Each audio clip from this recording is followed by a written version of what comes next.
This government meeting is brought to you by Eastworks and our local cable subscribers.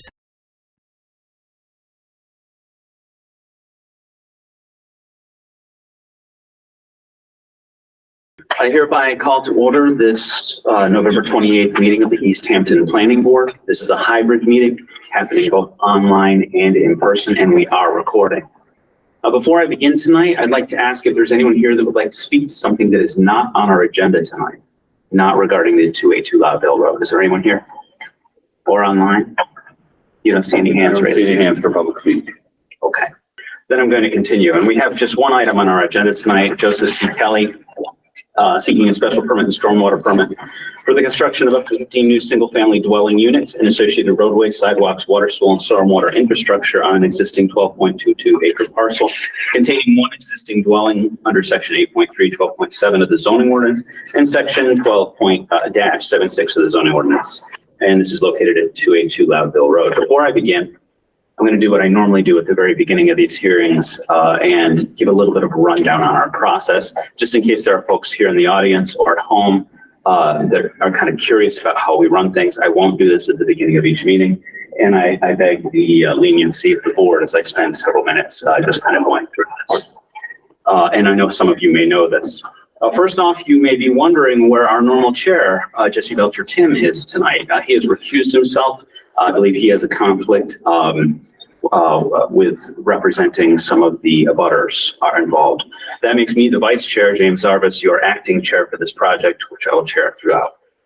Now, this is a special permit, and special permits require 4 out of 5 yea votes to pass. So tonight, our alternate member, Ken Yavecchia, his vote will count, which is important for everyone to note.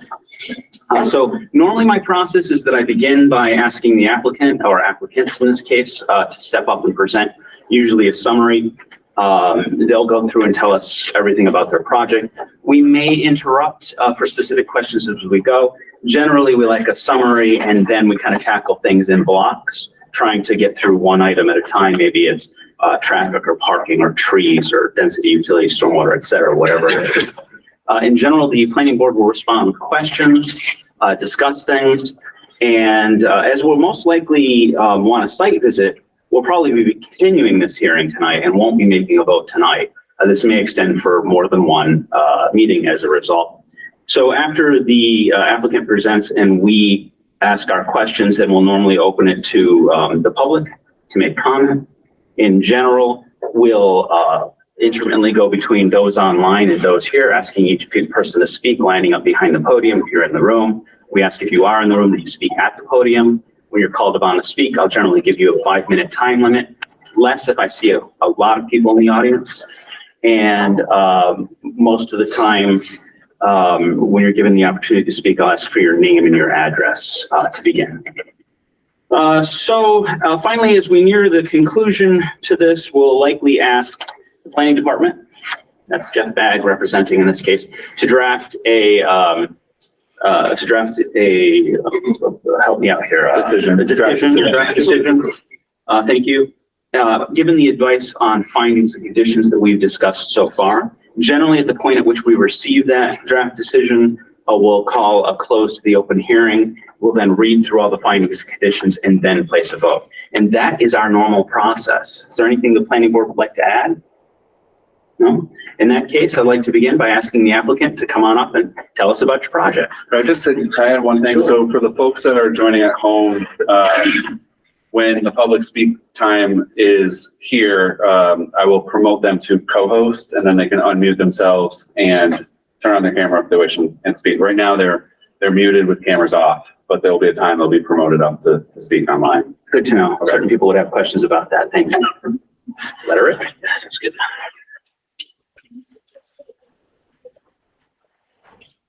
Good evening. For the record, I'm Joseph C. Kelly, 632 Westfield Street in West Springfield, Mass. I'm one of the partners of Pineview Development, LLC, who's working towards hopefully having this project take place. I just want to give you a little background on how this project came about. We've been working with the owners, Stuart and Emily Nickel, for well over a year. It was really important to them to find the right developer that would take the care that they want with their property, and develop it the right way where it wouldn't be intrusive to the neighborhood, would fit in with the neighborhood, and they had a great track record. So we also spent a lot of time with the Nichols at our current project at Stepler Estates, Stepler Drive and Conrad Circle, where they saw firsthand our quality craftsmanship and how we go about things, and met some of the new owners there. So it was important for both sides to really trust each other and do this together. So they're not here tonight, but I know they're giving us their well wishes throughout this process. So we're excited to present to you tonight. We're looking forward to this. And without further ado, I'll introduce John Furman. He's our engineer for VHB.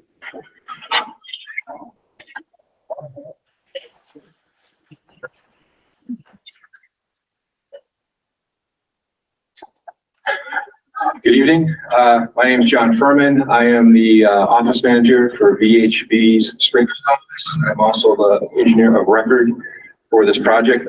With me on the end of the first row is our project engineer for this development, Jeff Galarno.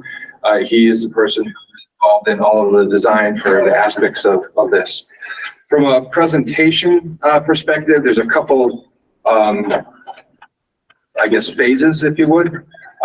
We want to make sure that we provided a review for the board that was comprehensive. So I'm going to start with some initial remarks, basically generally describing the project and some general aspects of it. Then Jeff will come up, or he'll talk to the boards, which we have over there as well. He'll go through all the design aspects of it. I'll then return at the end of the presentation to talk about some specifics, the special permit criteria that we submitted and addressed as part of our cover letter.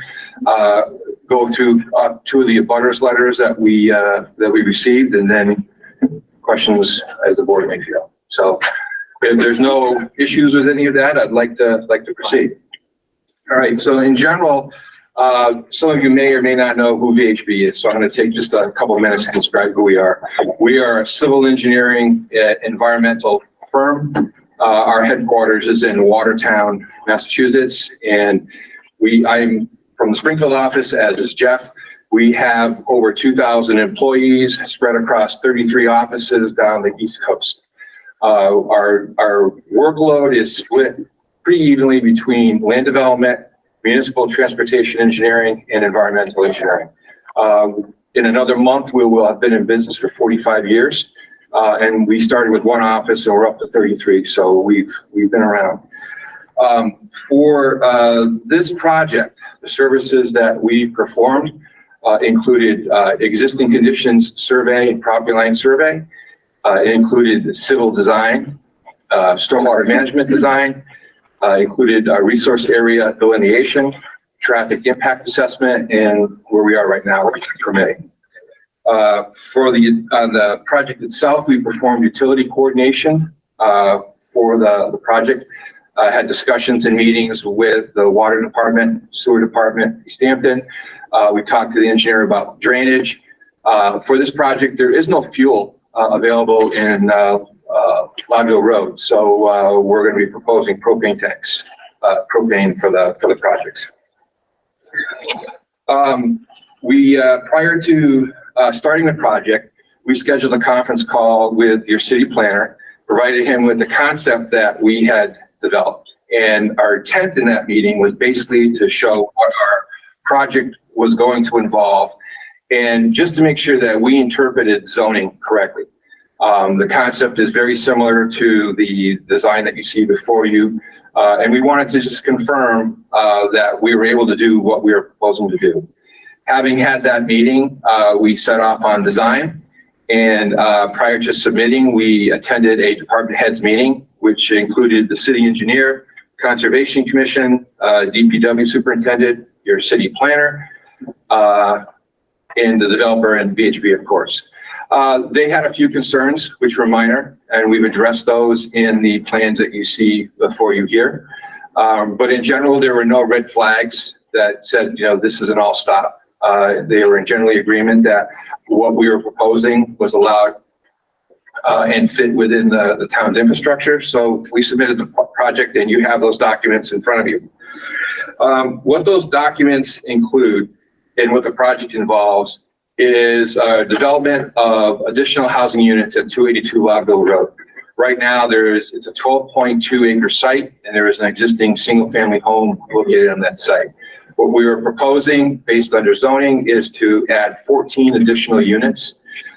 Those 14 units consist of 10 units, which are 2 bedrooms, and 4 units, which are 3 bedrooms. So we're looking for a roadway design that will all be privately owned at the end of the project. There'll be no municipal involvement. All utilities will be privately owned and maintained. As far as the project itself goes, we are not asking or expecting any relief under zoning. The project fully complies with all the requirements of zoning, and we do not have an application in front of the ZBA asking for any relief. From a permitting perspective, we have 2 permits we need for the project: special permit and a stormwater permit from this board. And so we're here to present, and happy to ask any questions as we go along. One final thing on permitting, resource area delineation was done by a senior environmental scientist for VHB. And the submittal included a report that you should have in your packet. What is unique about this property is that the bottom property, the southern boundary, goes along the north branch of the Manhattan River. That area is eroding, and as a river, it carries with it a 200-foot buffer, protective buffer under the Massachusetts Rivers Act. Since there was erosion, the buffer zone is very difficult to determine. The buffer zone starts off at the high water mark. That high water mark is usually located within 5 or 10 feet of the flowing water's edge, but it's very wide down there. And it's a plain down there. It's a lower elevation plain. As you start from the river and walk back up towards Loudville Road, you'll encounter a 50 or 60 foot tall slope. And the river is at the bottom of the slope. Our development is at the top of the slope. What our environmental scientists did was use the top of that slope as the high water mark. So that is normally located within 5 or 10 feet of the river. Now it's located in some areas about 100 feet away. What this has done is it's pushed that 200-foot protective buffer closer to where our development is. As a result of that, we are actually protecting about 31,000 square feet of trees, which if we had defined the high water mark more carefully, spent a lot more time doing it, we would be able to take down. On that 200-foot buffer, we are not encroaching on it at all. So as a result, we have no filing with the Conservation Commission. During the department heads meeting, Cassie was part of that meeting. She went back to the Conservation Commission head with the plans that we submitted. And I believe today or yesterday, she submitted her report, basically confirming all of that. Rightfully, because of the erosion, she has some concern down at the bottom of the river by the brook. We are not doing anything down there. And as Jeff will explain, our stormwater management system is designed to fully contain runoff from this site. So unless there are any questions regarding those opening remarks, I would like to turn it over to Jeff and have him go through the design. All right. Perfect. Great.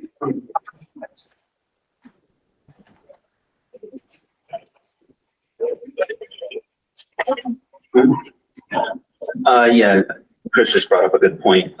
It's great that you're over there so people can see, but someone is going to need to be heard because we have an audience at home speaking from over there. Okay. So if you're doing the speaking, I recommend you go over there and get a helper to do the pointing. Sure thing. Yeah. Thank you. You want to talk there? I'll be with you on this. One other option would be to move the boards over here. I'm sorry, I didn't anticipate that earlier. Okay. Okay. Yeah. Be closer to this mic. That's good. It might be easier than. While we're waiting, I'll take this opportunity to remind everyone that all the documents that have been submitted and will in the future be submitted regarding this project can be found on the municipal website. And at any point, if anyone wishes to submit information, go to the planning board so that it can be appropriately put up.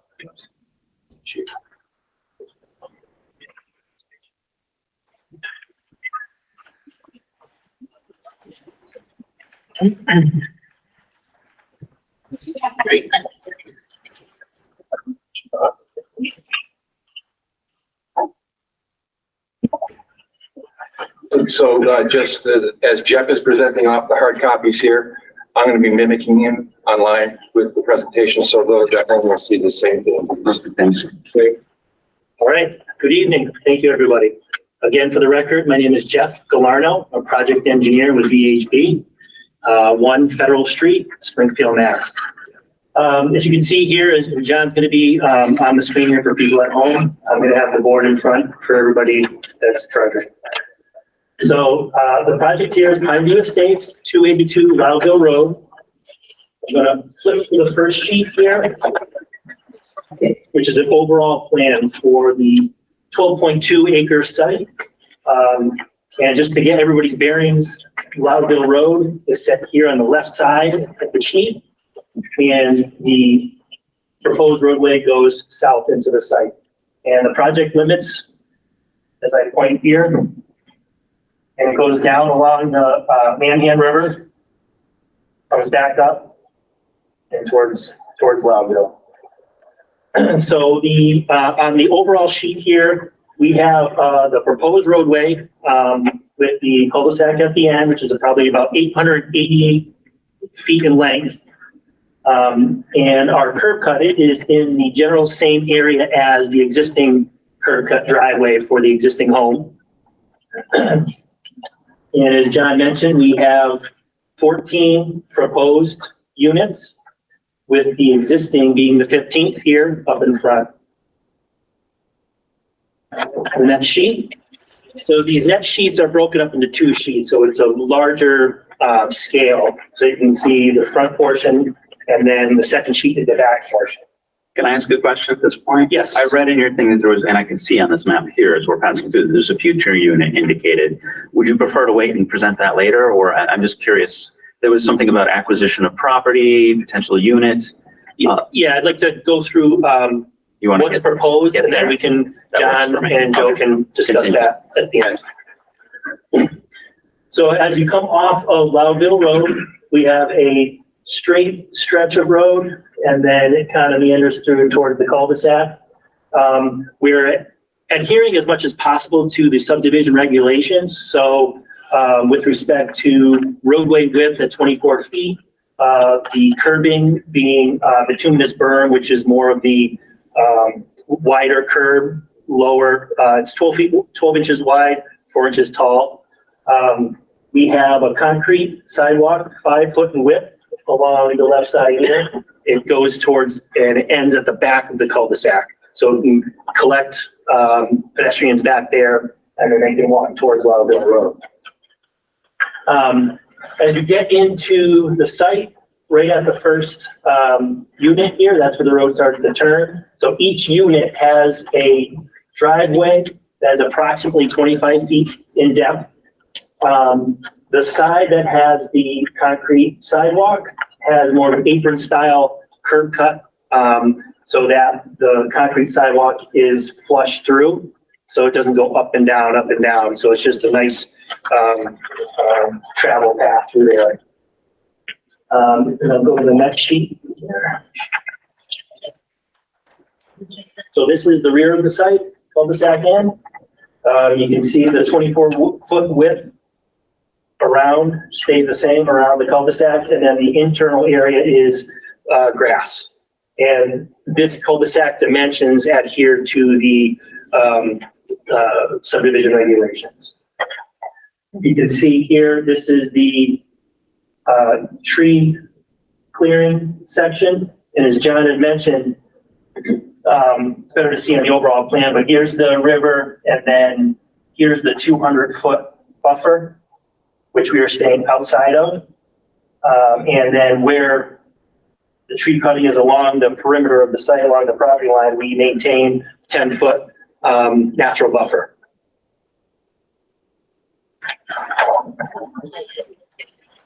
The next sheet is starting the grading and drainage plan. So what we've tried to do is mimic the existing grades on site. It's fairly flat through the majority of the project with the work. Once you come off of Loudville Road, there's kind of a high point, which is the driveway for the existing home here, and then it goes back down. So we try, instead of having large cuts or large fills, we just basically have a nice gradual flat section through here, enough to collect the stormwater in catch basins. So what we've done is we've added a low point here and then another low point here. And we're using deep sump hooded catch basins. Deep sumps will provide some collection of sediments, and the hoods on the outlet will provide protection from any floatables getting into the drainage system.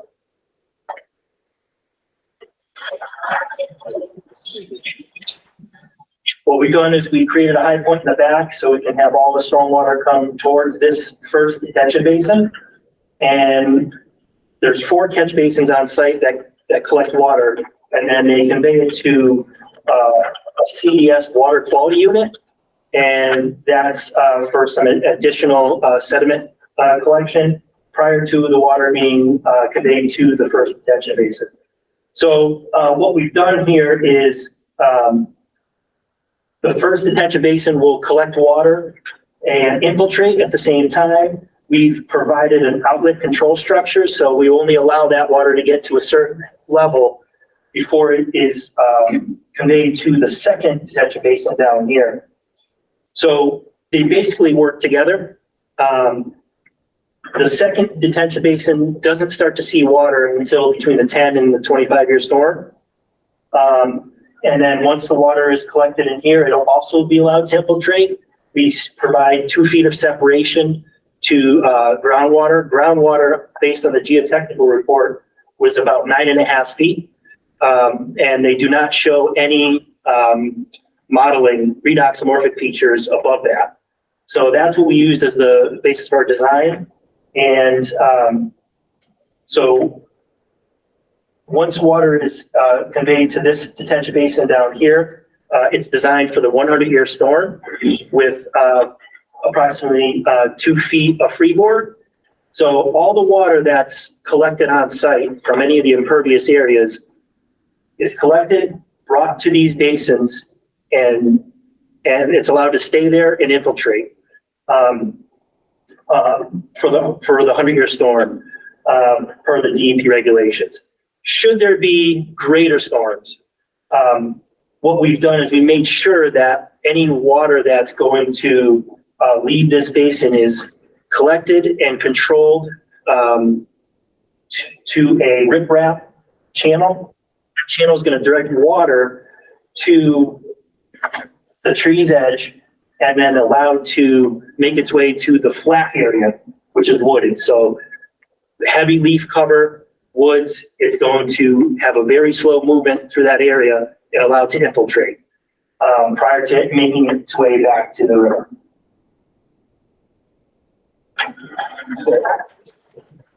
Moving on to the next sheet, utilities.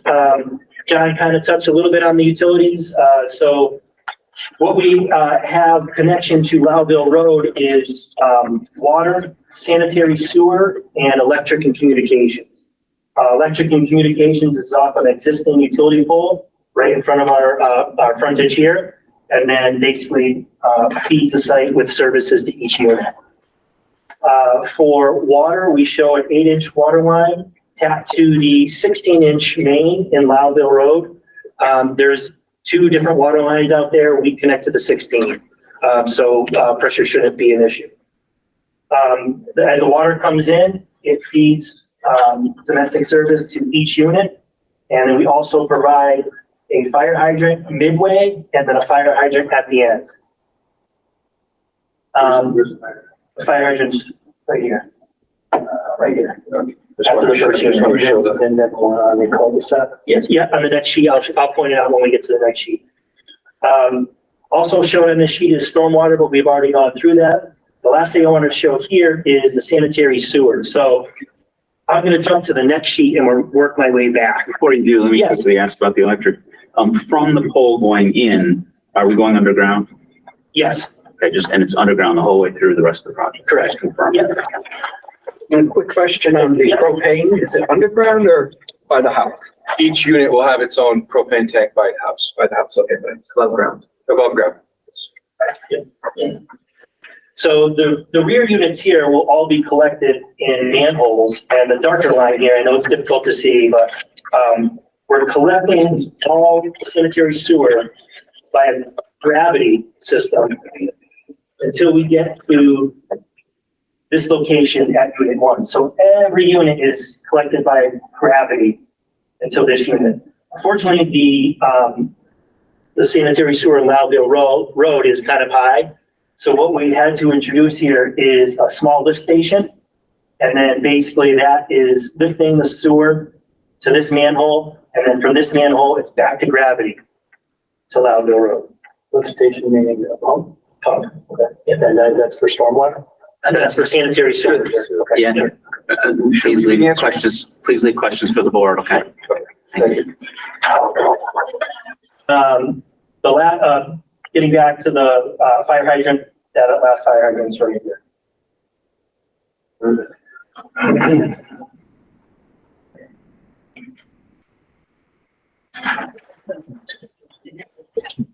Next sheet is erosion and sediment control.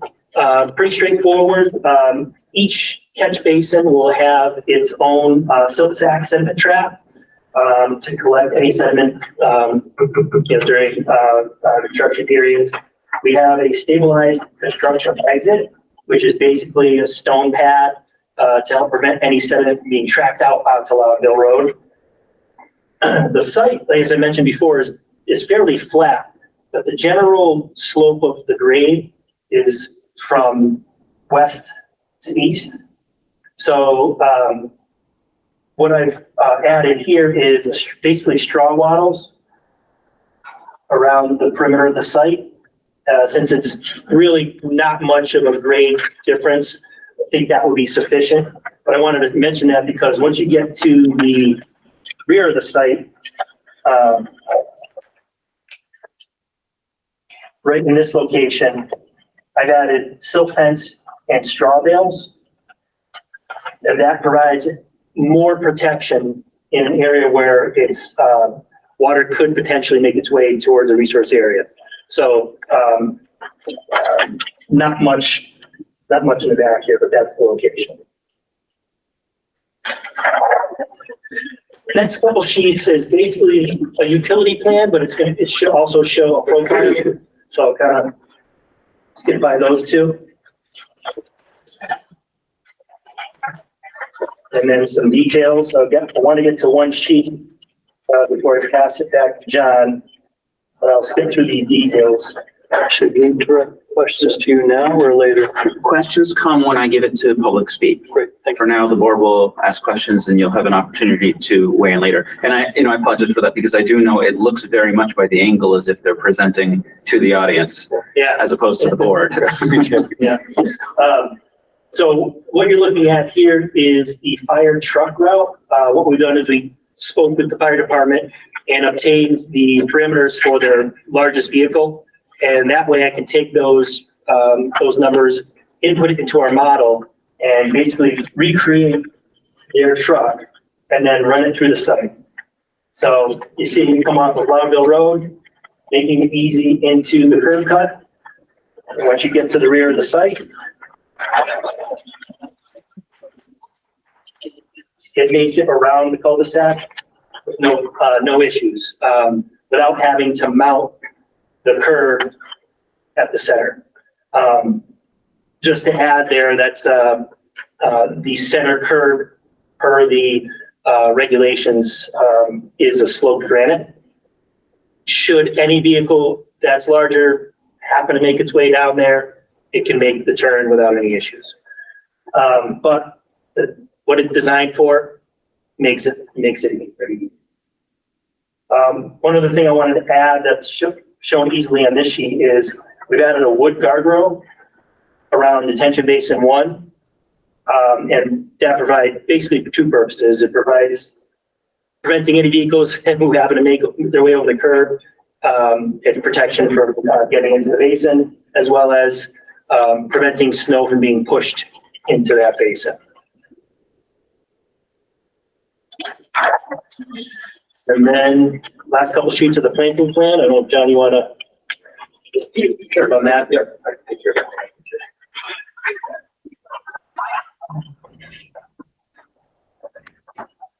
Thank you, Jeff. Thought I'd get to sit down, but I didn't. But we'll keep going through it. So we have shaded areas here which represent plantings. There is some additional plantings that we're proposing, which I'll get into when we start talking about some of the abutters comments. These trees here are existing trees which are remaining. So here we're not taking those down. And you get to the back and we just have a couple of trees just decorative as you go around the cul-de-sac. I don't think there's really anything more remarkable on the plan set. Just going through it, this is the survey plans that we prepared. Again, split into 2 sheets because of the size of the property. Actually, I take that back, 3 sheets because of the size of the property. It's a larger scale. And that is generally the plan set. I want to share this graphics with you. This is basically the plan set that's colored up, and it provides a better representation. It's certainly easier to look at with colors. So the buildings are represented by the brown, the lawn areas by the light green, the detention basins, infiltration basins by the lighter green, and the woods to remain by the dark green. I mentioned earlier the 200-foot buffer and the high water mark. So conservatively, this is where the line should be. So this line is located 50 feet off of what would be the edge of the north branch. So if you offset that 200 feet, you get this line. So this hatched area here is areas that a wood line that is being maintained. So if we had defined this high water mark, which is expected to be somewhere 5 to 10 feet from the river's edge, this mark would be way back here on all accounts. So by locating the delineation at the top of the slope, all of this slopes down and it's 50 to 60 feet. It's aggressive.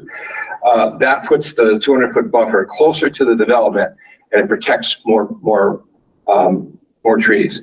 So this was an approach we took because we felt it was a very conservative delineation.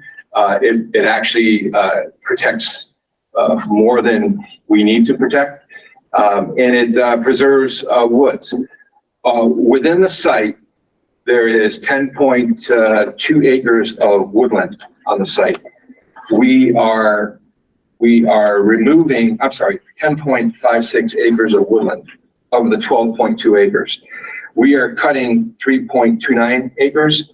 So with those numbers, we are retaining 69% of the wood line that is there. If we didn't do that conservative delineation review, that 69% would be reduced to 67%. Still in the 60s, still have a significant portion of wood line that is being maintained. Just kind of going back through some of the other items that we provided and we have not. I want to pose a question before I continue. You just made a statement about the amount of trees that are being cut. Yes. And we can see before us some of the areas which are not being cut, which you indicated because of the setback. Yes. Can you indicate visually for all of us to see exactly where the areas you're cutting are? So the, let's see if I can enlarge this.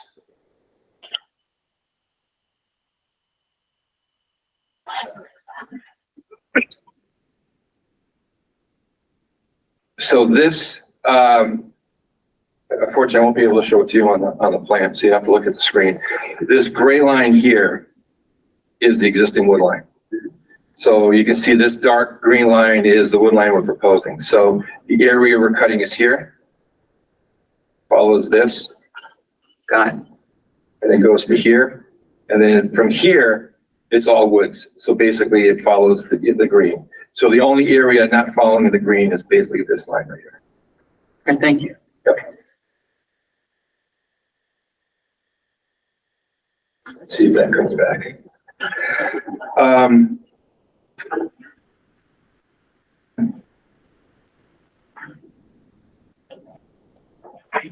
All right, I'm just gonna skip that one.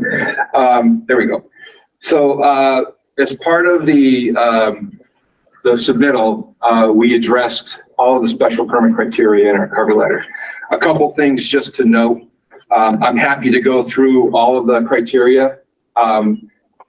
It's whatever the board decides. We have the answers for them, but I'll leave it to you on how detailed you want me to get in that presentation. We're going to touch on all of those items as we continue through. Okay. I wouldn't read it verbatim because I've read already what you have there. However, feel free to summarize with a sentence how you touch on each. Sure. Couple things on the sewer and water portion of it. The water use for the project was calculated using a Massachusetts regulation, 310 CMR 15, and it's based on the number of bedrooms. That is a code that is used for the design of septic systems. The code basically says that the water or sewer generation is developed at 110 gallons per day per bedroom. So using that requirement, 110 gallons per day, the project is expected to generate 3,520 gallons of sewage per day. There's no code for water use calculation, but in general, engineering theory says that sewage is basically 90% of the water consumed. So you think about it, you're drinking water, just did that right now. You're going to go and you're going to get rid of it somewhere in this building and it's not going into your home. So 10% of the water that is consumed on a property goes elsewhere. So basically inflating the sewage number, the amount of water expected to be generated is 3,912 gallons. That's per day. No irrigation is being proposed for this site. Jeff had mentioned that we are connected to the 16-inch water main. We've had conversations with your DPW superintendent, and the neighborhood has complained in their letter about pressure fluctuations and potential areas of low pressure. This development is connecting to the 16-inch, which is isolated from the rest of the area. The other areas are located on the second water main that Jeff had mentioned. That water main utilizes a pressure boosting system. And according to the DPW supervisor, the pressure fluctuations are due to that pump, that pressure pump, sometimes tripping out. And reduced pressure, he says, basically is like from 95 PSI down to 60. It's not where it goes 95 to 2. And when someone calls and says their pressure is lower, he said, we just send somebody out there, they put the electrical system back online, the pressure comes back up again. So it is 100% certain that the water used by this development has no impact on any of the neighbors. They're on a completely different system. I also took the opportunity to talk to him about sewage.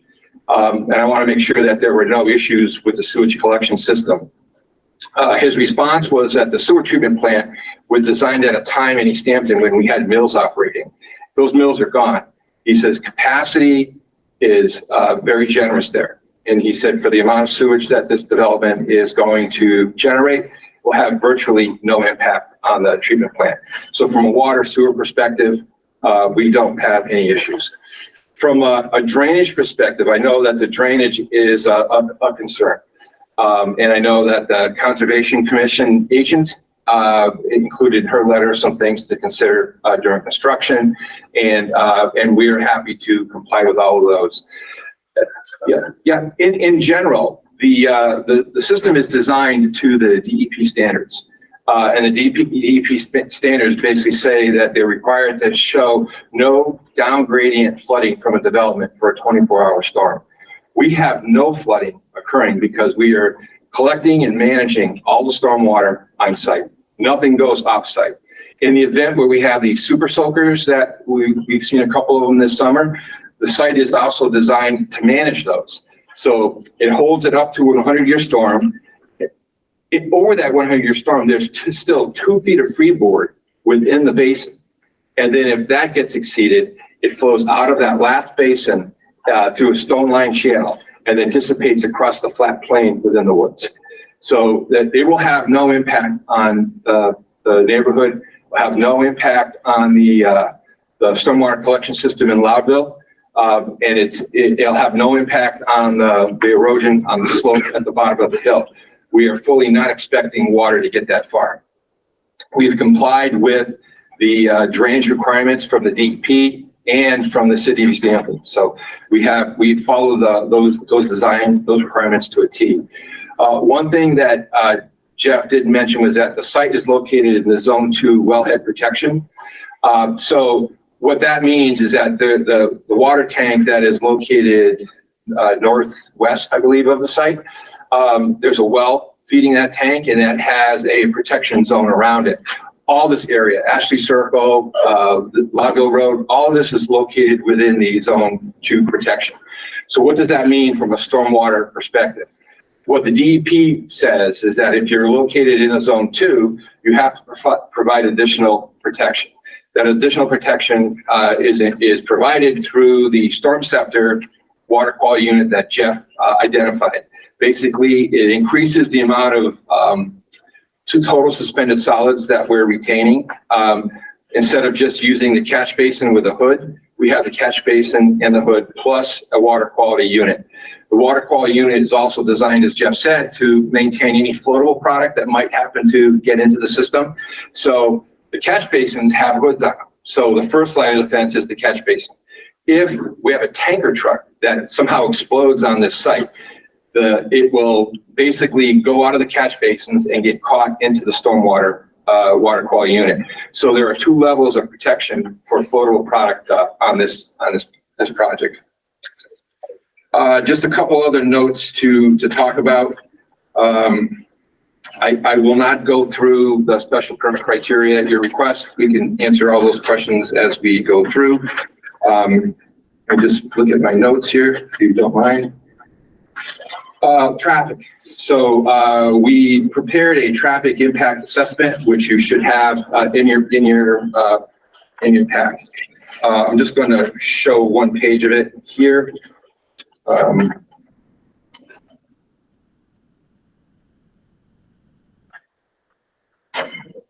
So a traffic study is basically done on using a universal code, which is the Institute for Transportation Engineers. It is a recognized document throughout the country, and it is used so that a developing in California has the same criteria as one in Massachusetts. It is what all traffic engineers utilize. So in this development, we have used two land use codes. We've used a 210, which is a single family detached housing that was used for the existing residential. And then we used the same code for the 14 dwelling units. We broke them apart so that you could see that we are taking account for the traffic that's already generated by the existing house. So we didn't have to do that. The traffic's already on the roadway. We didn't have to account for it, but we did, providing a conservative review. Table 2 summarizes what you should see on the screen here, the impact of this development on the peak hour. The peak hour is the time frame, usually from 7 to 9 in the morning and 4 to 6 in the afternoon. When traffic is at its heaviest, it's when commuters are going to work. During the day, it usually drops down less. You have normal traffic. So during the peak hour, you can see that this development will add 3 trips in the morning and exiting 10 trips during the peak hour for a total of 13. During the weekday evening, it'll be 10 entering and 7 exiting for a total of 17. These numbers are extremely low for a development here. That is on 13, that's what, 1 every 10 minutes. Is that math work out right? Yeah, something like that. It's very, very low. So we have zero impact on it. There was a comment about site distance. The traffic study did not talk about site distance, and we have a supplement that we're preparing to address that. So I have an aerial taken from the city's GIS. This is the site here, and that's where our driveway is going to be. So site distance is calculated on the actual speed of the roadway. We did not go out and verify this, but we're estimating as a residential area, the posted speed limit is 35. We're guessing people drive at 45. So if you use that higher number, 45, and you calculate the site distance, you're required to have 500 feet. So from the site driveway to the first curve in the roadway here, you have 980 feet. And it's level, it's dead flat. From the site driveway going to this intersection here, you have over 1,000. We have more than enough site distance to provide for a safe transition from this new driveway to the roadway. I don't think I have anything else. The only thing I else was going to talk about was just address some of the abutters comment letters. I can save those if you would like, and get into some of the design questions that the board might have. I absolutely do want to talk about the abutters comment letter, but I think I would like to approach this a little differently, and I'd like to discuss with the board. First, I'd like to just ask you to touch on a couple things that I didn't hear about. One was about the process of development, how long it will take, what the phases actually are, and the criteria and standards you use during the development itself. How long will it take is one question overall. And the other is, we still haven't talked about that potential extra unit I'd like to hear about. Sure. Let me start. As far as the phasing and the construction time, I'm going to turn that over to Joe. But while I'm talking, I'll give him time to develop an answer. So as far as the extra unit goes, the site is 12.2 acres. The zoning code requires a land area dedicated per unit of 35,000 square feet. We've checked and double checked, and the zoning code does not have an exclusion for any resource areas, which would be the 200-foot buffer in the back. So a good example of that would be if there was a swamp in the middle of this site, we would be allowed to take credit for that area to get a unit, but we would never be able to build one there because it's on a swamp. Conservation would never allow us to put a unit there. So the zoning code allows us to take credit for the area. Does not matter what that area is. It's just whatever is in the boundaries. So using that calculation, we are allowed 15 units, which is composed of the new 14 and the one existing. So we have spotted on the plan one additional unit, and it is shown right here. We put that there just from a placement perspective. We don't know if that will ever get built. And we're certainly not asking permission for that unit to be included in this approval.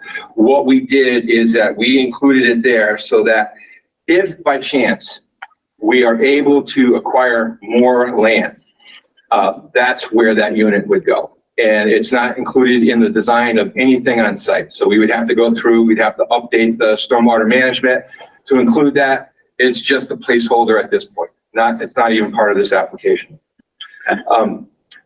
As far as your construction question, it's kind of a two-part thing. So I'll leave the phasing and the timeline to Joe. But this site disturbs more than 1 acre of land. And as a requirement, it will be required to file a permit with the EPA for a general construction. That includes with it a document called the Stormwater Pollution Prevention Plan. The Army Corps of Engineers recently updated their requirements for stormwater pollution prevention plan. And by update, I mean February, most of them took effect February of 2023. Some of the biggest changes on that are that the inspector that you have on site inspecting stormwater has to have passed an EPA Army Corps certification program. So the days of having your brother-in-law walk around the site just looking at the stormwater bales to make sure that they're okay are over. You have to be certified. You have to know what you're looking for. That stormwater pollution prevention plan becomes a document for the contractor to follow. The ones that VHB prepare are close to 400 pages long. And the intent of it is to give the contractor the means to use it as a reference to address any situation that comes up. If he's got erosion on a side slope, he knows how to address it. If he has a busted erosion control barrier, he goes to that document. He knows how to fix it. The document includes inspection logs. It includes logs to monitor what is being done. If he fixes an erosion control barrier, he has to log it in. That goes into the file. At any time, the EPA could visit this site and ask the contractor, where is your SWIP? He'd better produce it because the fines from the EPA are very, very heavy. I'm with you. I think I'm a little bit more interested in, will there be protective fencing barriers between the project and the abutters during the project? How long will the project go on? That sort of thing. And I have to point to that guy. Come on up, Joe. No pressure.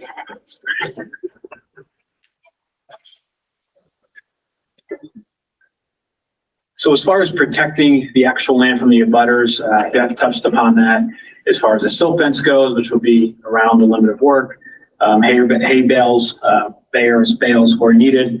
As far as the timeline goes, it's going to be similar to our last project at Stepler. Our goal would be to break ground in the spring, assuming the approval goes smoothly this winter. So we're probably looking at heavy construction for maybe 1 to 3 months to get the road in, get all the utilities in, set up the basins, and be able to put some foundations in. The last project was about 1.5 years from start to finish once we broke ground.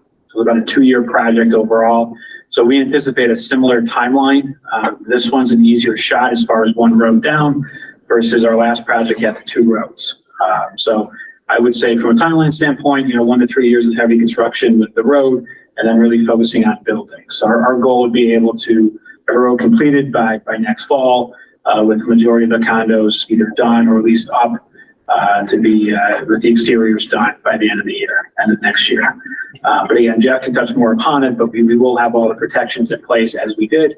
And what John mentioned too about the inspections, we currently do that now. We've done that with the SWIB and having to report that into the town. So we're very thorough.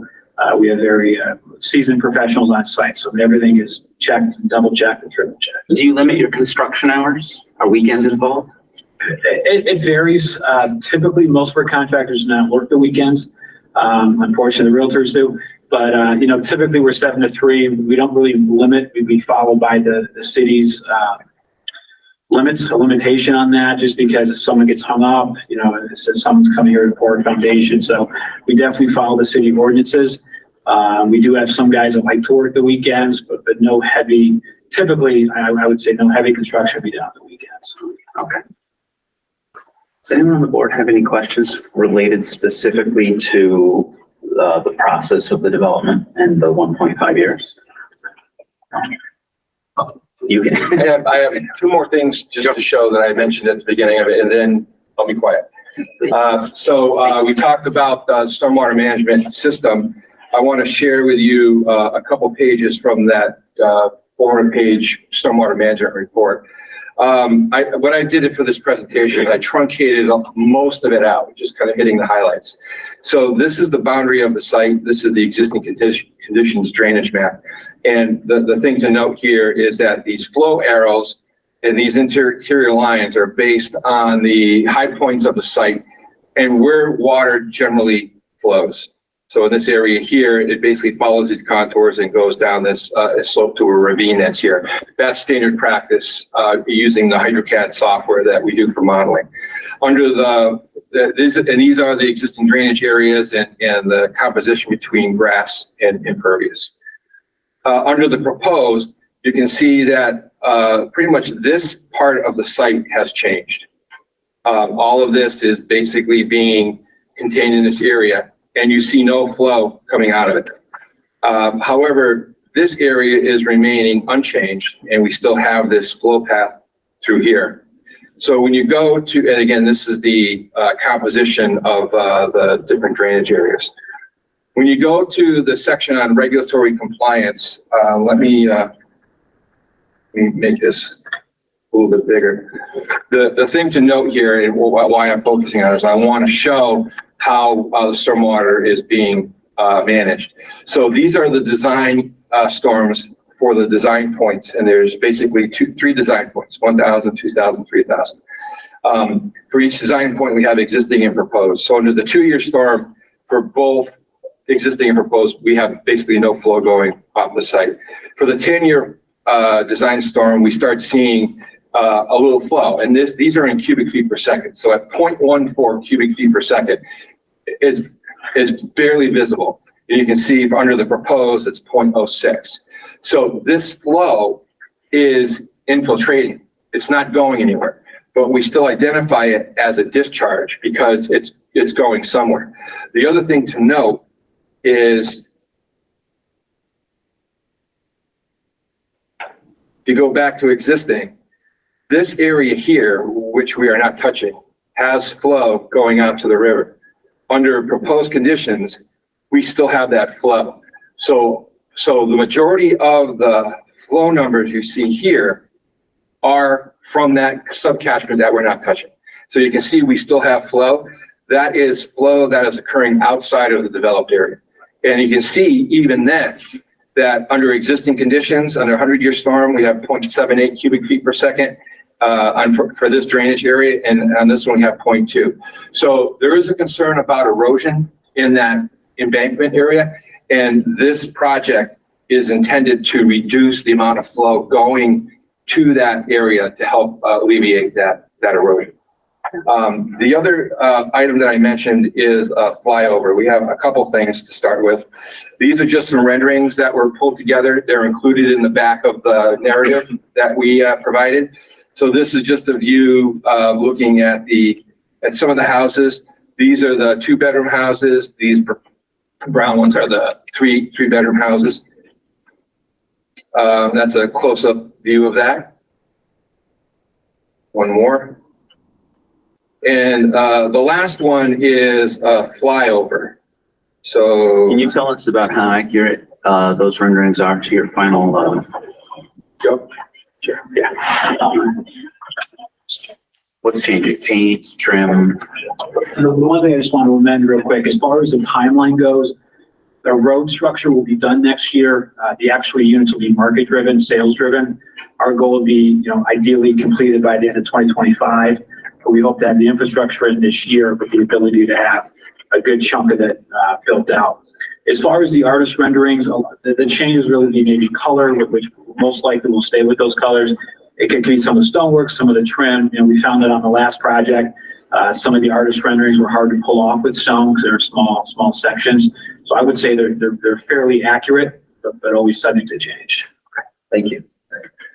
Last item is the flyover. Joe and his team have produced this rendering. It's about a minute long, no sound, if I can just play it, please. And basically what it's intended to do is kind of give a feel for the development as you are elevated and driving through it.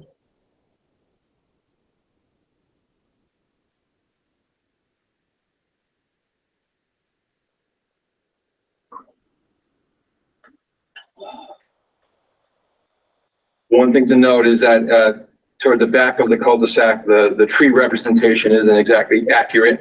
You can see in this view here, it's showing a few trees where it's not representing the forest that we're leaving behind it.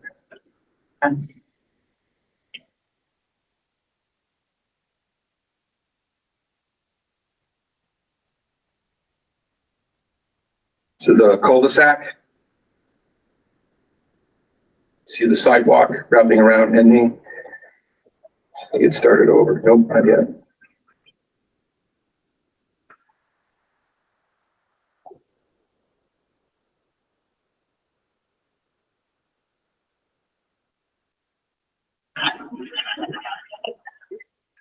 And I provided this to Jeff through a link today, so he has this for. This will be up on the municipal website tomorrow. Thank you. All right. Anything else? All right, we have a lot to cover. But one of the big things that I just mentioned that I want to talk about is that, clearly we're going to want a site visit.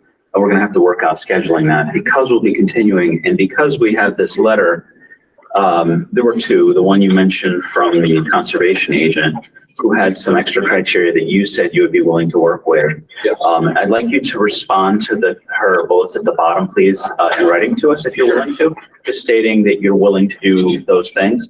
And the other was, we did get a lot of letters, but this one in particular from Charles and Martha McCullough. I'm not going to read it, it's quite extensive, but it will be up available on the municipal website to read.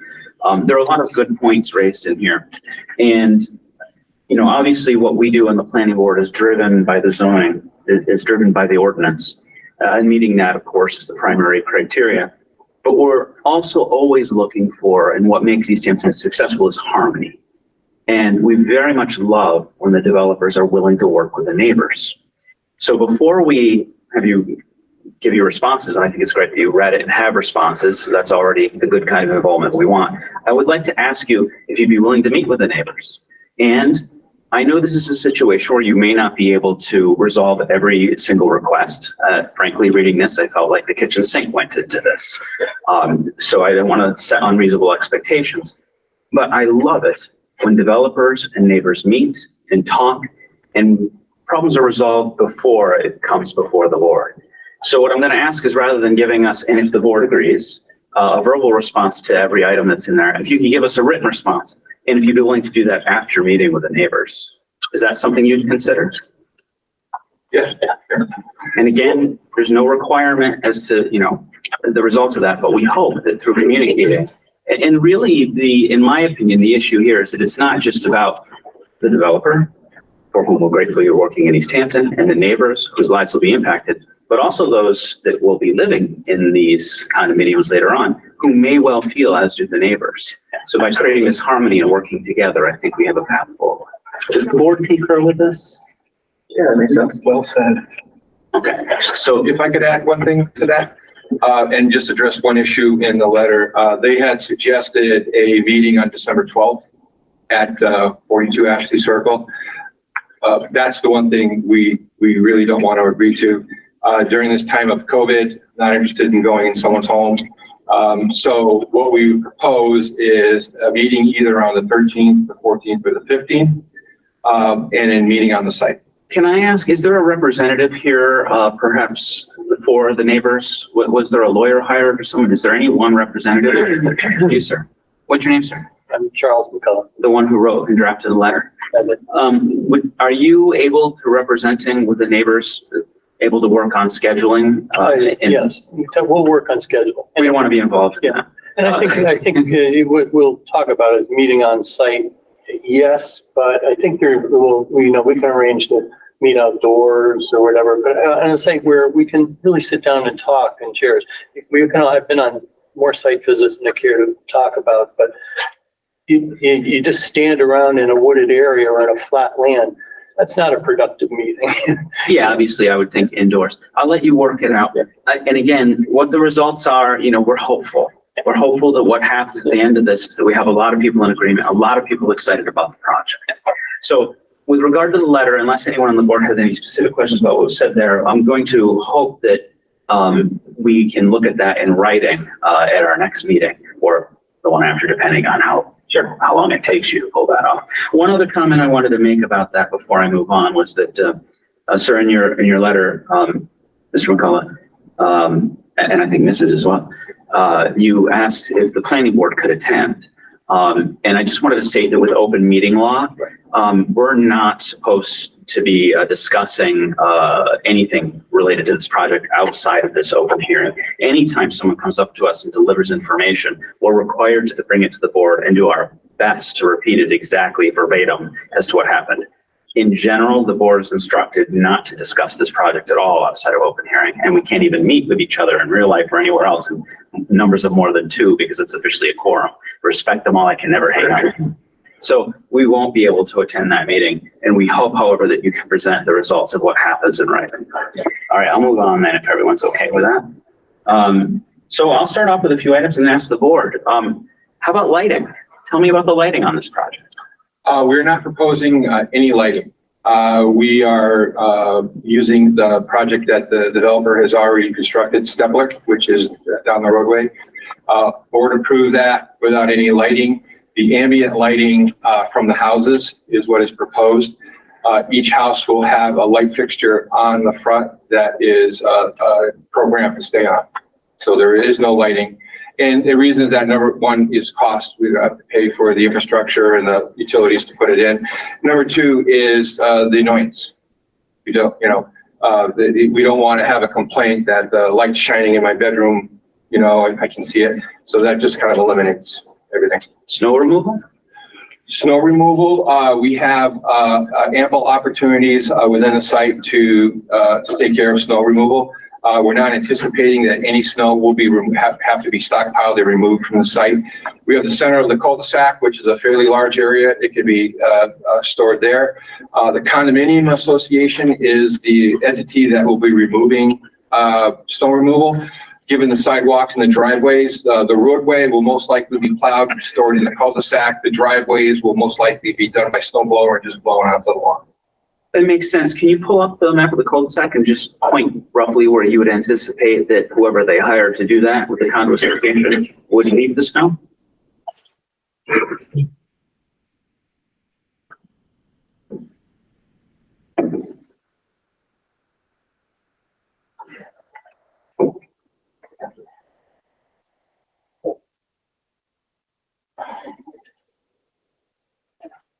No, I'm putting you under pressure here. So I have to remember how to get into the sharing.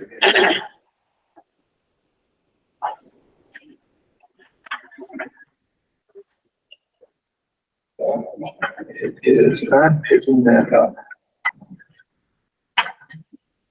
There you go. So this is the cul-de-sac here. So, you know, we have the area available for where the unit, that spare unit is, that's the area for, and then as the snow plows come in, they can plow from either direction around through here. All the areas that are grass are available for snow storage. And again, the sidewalk will most likely be snow blowed, and that just gets blown off onto the lawn area. Okay, so that extra unit is really the main area and some of the little areas of grass. Yeah, questions about snow removal? Only stating that the plans state that snow removal is actually also between units 1 and 7, but by the entrance and not actually where the unit is. And I'd be a little bit concerned about this, putting it at the future unit because it's right next to your detention basin 1. So yeah, any salt or debris or silt that's in that snow is getting into your detention basin. So, I mean, I appreciate where the snow is delineated on the plans for snow removal.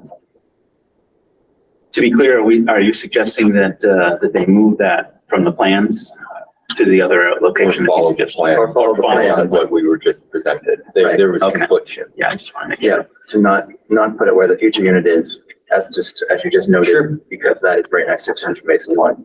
And we'd of course request that you make that clear to the COA. Yep. Is that what you're calling it, COA or HOA? HOA. Okay, got it. All right.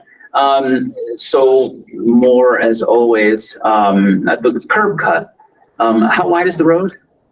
The paved structure is 24 feet. 24 feet. And it's meant to accommodate two-way traffic, is that correct? It is.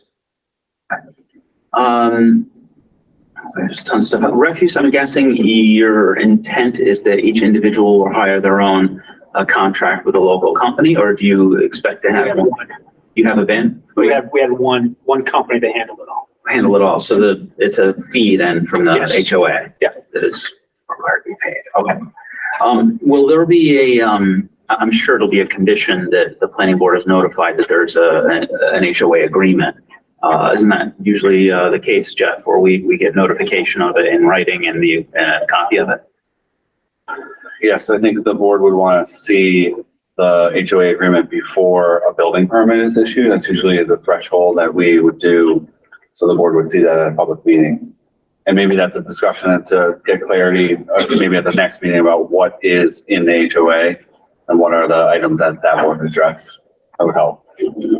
Okay, great. I think that is something we want to learn more about. It's my personal opinion that I don't need the full HOA contract to approve, but before the building permit is issued, it's something that should be put to the planning department so we can see that. Anyone else have any questions they want to throw out?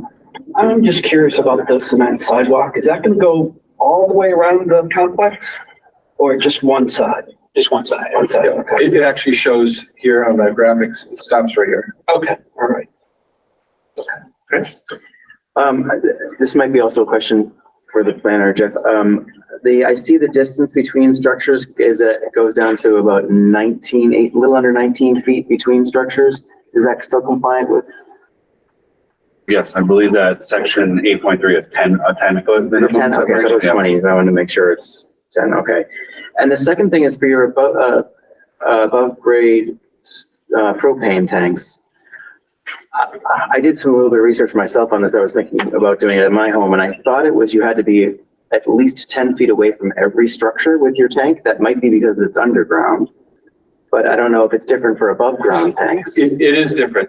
There is a development that we just actually work with the same developer in Holyoke, Riverview Estates, and they have propane tanks, so that the units are served by 2 vertical tanks about this diameter. They're right up against the wall.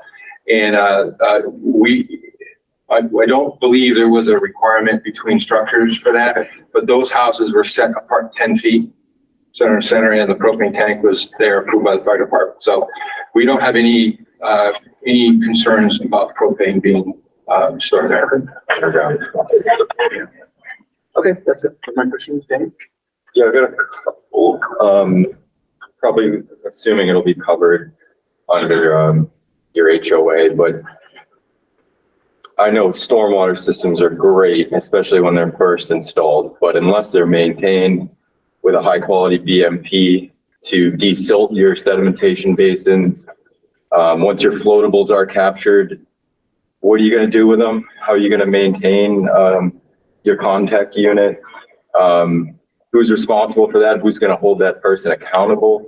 Is that all been considered? How are you going to maintain all of that? So the stormwater management report has a little section in it towards the rear, the long-term operation and maintenance, and it covers all of the items that you just questioned.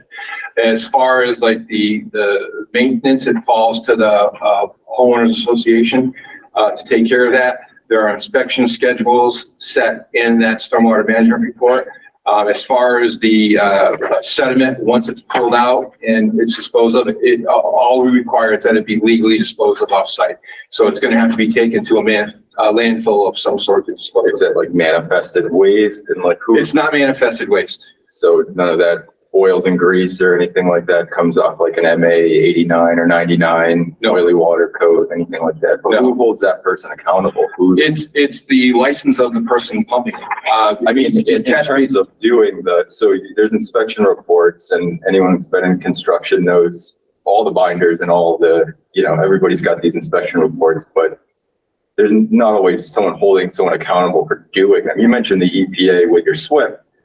Who's going to hold what's the accountability for making sure these inspections are being done? So the first question regarding holding responsibility for the sediments, the entity pumping them is, again, not your brother-in-law. It's a pretty involved truck that comes in here. It's got a big suction on it, and then they back truck, they suck it all out. That's a licensed person. To dispose of that, they have to go to a facility. Otherwise, their license is what's at risk. So the homeowners association just contracts with that person. They have no oversight. That's a separate business. They just contract with that guy. If a pile of sediment waste is found somewhere on the roadway and it's determined that it comes from him, they go after that guy. They don't go after the homeowners association. So that's the checks and balance as far as that goes. From the SWIP perspective, the threat of an EPA fine is what I would say is the checks and balances for that. The SWIP is extremely detailed. It has selections for when the inspections are to occur. No rain event, it occurs within, I think it's 14 days, or if there is a rain event, it's after every rain event of a ½ inch. The inspections have to be documented. The city, anybody in the city, municipality can request a copy of the inspection reports. That happens quite frequently. Our office is in Springfield. We get requests all the time for copies of inspection records that occur.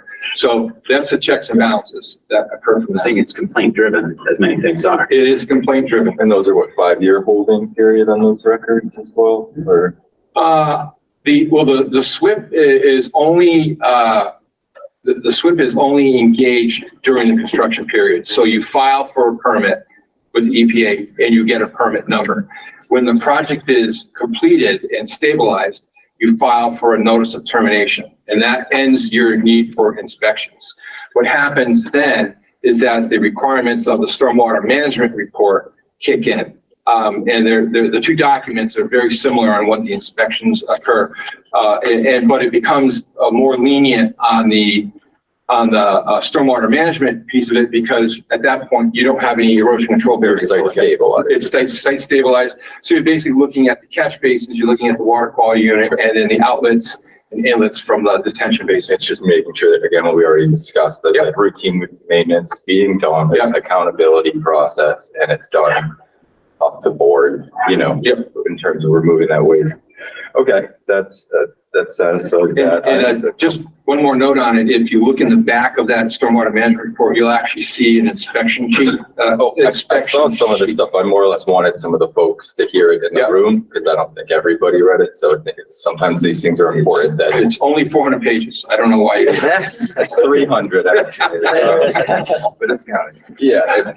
Anyway, a few other minor details. One just to kind of start as a question. I noticed you had a downspout rain leader detail in your detail sheet. So are you tying your roof runoff into your stormwater system, or is that going to lead into some kind of French drain that naturally dissipates in each of these yards, or what's going on with that? Yes, that's a great question. So as far as the stormwater management system design, all the impervious is accounted for in the detention basin design. So if we have 40,000 square feet of impervious surface, the basins are designed for 40,000 square feet. We did not go to the detail of outlining and detailing the downspout connections and where they connect to. And there's a couple options. If the contractor and the developer want to connect those, there's a drain line running basically in front of every home. They can run a leader out around the property, connect them, and then have it go into that system. The sites are generally, it's flat, and they're generally graded so that the areas around the house are flat. We fully expect that the water will basically come out of a downspout and go into the lawn area and then infiltrate, which is the same action that would happen if it was collected and went down to the detention basin. Oh, yeah, I think it was that's great that there's an option. Personally, I think, and maybe some of the folks that you intend to market these homes to may think the same way. It probably would suit better to not tie it in to the other systems that are going to, treat that other large volume of runoff. And that's because I'm assuming you've got pretty well draining soils there. Excellent. So you don't have clays that are going to, prevent just natural infiltration. And this could be used by the homeowner because if you go to the next floor down, you'll see a great example of a rain barrel, something that this town promotes, not using sprinkler systems, not tapping into that water main you so well described earlier, and water demand, but using, right? Yeah. So I've built systems using this in my own home with basically building it underneath the garden. So instead of using a rain barrel, I'll use the same downspout, put it into a French drain that's below, an above ground garden. So it's a self-watering garden from roof runoff. And I thought you kind of have all of the pieces here to do something like that for these homeowners. And that is kind of an Easthampton touch, I would say. And on top of that, I was going to ask if you had looked into, if you go to our planning board's website, something that our former assistant planner Eli Block put together before he moved on to another position, was our pollinator action plan. Something that you'll see through newer developments across the city. A lot of individual homeowners have taken some of this action on, but there's some guidance in there for just seed mixes at a minimum. Up to different landscaping ideas to promote pollinators. And I see this cul-de-sac, and I see just such an excellent opportunity for a pollinator garden instead of just that grass there. And I know it's just a quick video, and this is not a landscape architect rendering, but I would make that suggestion for you to look at that plan and see if you're going to plant bushes and different species anyway, that pulling from that plan is something that the folks in this town do care about. Sure. Yeah, we can certainly look at that. Sure. Okay. Right. That's all I got. You did mention maintenance. I just want to touch on one thing. I think you briefly mentioned it, but I could use a refresher, honestly. The sewage lift Yes. And I'm sure the HOA is responsible for maintaining that, and obviously there was a drive for them to successfully do so for obvious reasons. Can you tell me a little bit about the maintenance on that device? Sure. So, the sewage lift station is designed to be, maintenance free, but we all know mechanical things always have an issue and things occur. So, the DEP recently updated their regulations and they require the owners of private pump stations, which this will be, to put together a very detailed maintenance and operation plan. We haven't done that yet. That is one of the requirements that we will do before we pull a building permit. But in general, what kills these pump stations are two things: grease and, for lack of a better word, rags or towels. The system is designed for grinder pumps, and we designed it for 3-phase. We've had some designs with 1-phase pump stations. There just isn't enough power if a cloth or something gets wedged in the impeller to cut that, and then it trips out the pump. So as a minor policy, we specify 3-phase, which we have out here. Grinder pumps, there's also the ability to add certain things to make sure that doesn't happen. There's features you can add to it where prior to the pump going on, it takes sewage water and sprays it at the impeller of the pump to clear the volume before it spins, to get stuff on that. There are regular maintenance that has to be done. The grease is the biggest thing. The grease just gets in and it coats the floats, and you have to get in there. The same firms that pump the catch basins also pump these pump stations. The difference is that goes to the sewage treatment plant. You can't just dump that anywhere. So typically what they do is they use a pressure washer. They pressure wash all the grease that's floating and stuck to stuff. They suck it all out right to the bottom. If there's an issue, they'll pull a pump, inspect it, put it back in. Those are all very easy things to do. So the HOA is part of their plan is regular maintenance on that device? It has to be. And that'll Yes. be in the HOA document? Yes, it will. Okay, wonderful. Just out of curiosity, does that create any downtime in the system? Does that create anything where, hey, everybody don't use your toilets for 2 hours or something like that? Is there any? Well, there would be a concern if it was down for a couple days. But for regular maintenance, there should be none. So the pumps are designed, there's 2 pumps in the chamber and they alternate. So You have a redundancy. we have a redundancy on it. So the chance of both pumps going down is extremely slim. One goes down, there's a control panel that'll be located in one of the units, and they have runtime meters on it. And if all goes well for the life of this pump, the runtime meter should be generally the same. But if you see one starting to skyrocket and the other one is not moving, that tells you that that pump has got an issue. And then that's when maintenance is required. One last quick one. It only pertains to a couple of the units, but, abutting some existing property owners and housing. Are there any plans or design for some visual screening? I know you've got the benefit of a lot of natural screening that you're leaving in place due to your selective tree clearing, but it seems like to the top of the plan on the screen, those first 3, is there any screening between those and the adjacent? Right in here? Yeah. So it was just off the page. Yeah, Okay, sorry. Yeah, so this is, that is also a comment that was made on the abutting letter, homeowner's letter. And the developer and the neighborhood basically have the same goals on this issue. They don't want to see in the backyards of these units, and the condominiums are trying to sell these, and the people that buy these houses don't want to see in their I think backyards. that's a common. It's a common thing. We're both looking for goals here. I did a site walk out here at the developer's request. On my phone, we have a GIS program and was able to import this development. And I basically walked around, and again, it's plus or minus 8 to 10 feet. Sure. So, but what I did is I drove stakes in the ground at select locations and then took pictures. And those are still there for when we do our site visit? They are. Is that application going to be available, or you'll? If I'm there, it's there. Yeah. So the issue with the trees, if you look at Google Earth, this looks like a very lush forest. If you get down at ground level, there is no vegetation. The understory is non-existent. Well, And it's, at this time of year though. I no, mean, these are all pines. There is just nothing. You can see the time of year has nothing to do with it. It's just, it's so thick, you're walking through sticks. So the developer, we had a conference call today and they're looking to enhance that visual. They don't know what it is yet, but it's going to be a combination of either a fencing or some live vegetation. But again, We'll definitely want particulars before an approval. Understood, yeah. But I think that the takeaway from this conversation is that they want the same thing as the abutter wants. They want visual, they want It's a privacy. mutual goal. They have a mutual goal, they want to sell these and, you want to be sitting on your back porch looking at, the abutting neighbor. So they want to have that same privacy issue. So we're going to work through a design on that.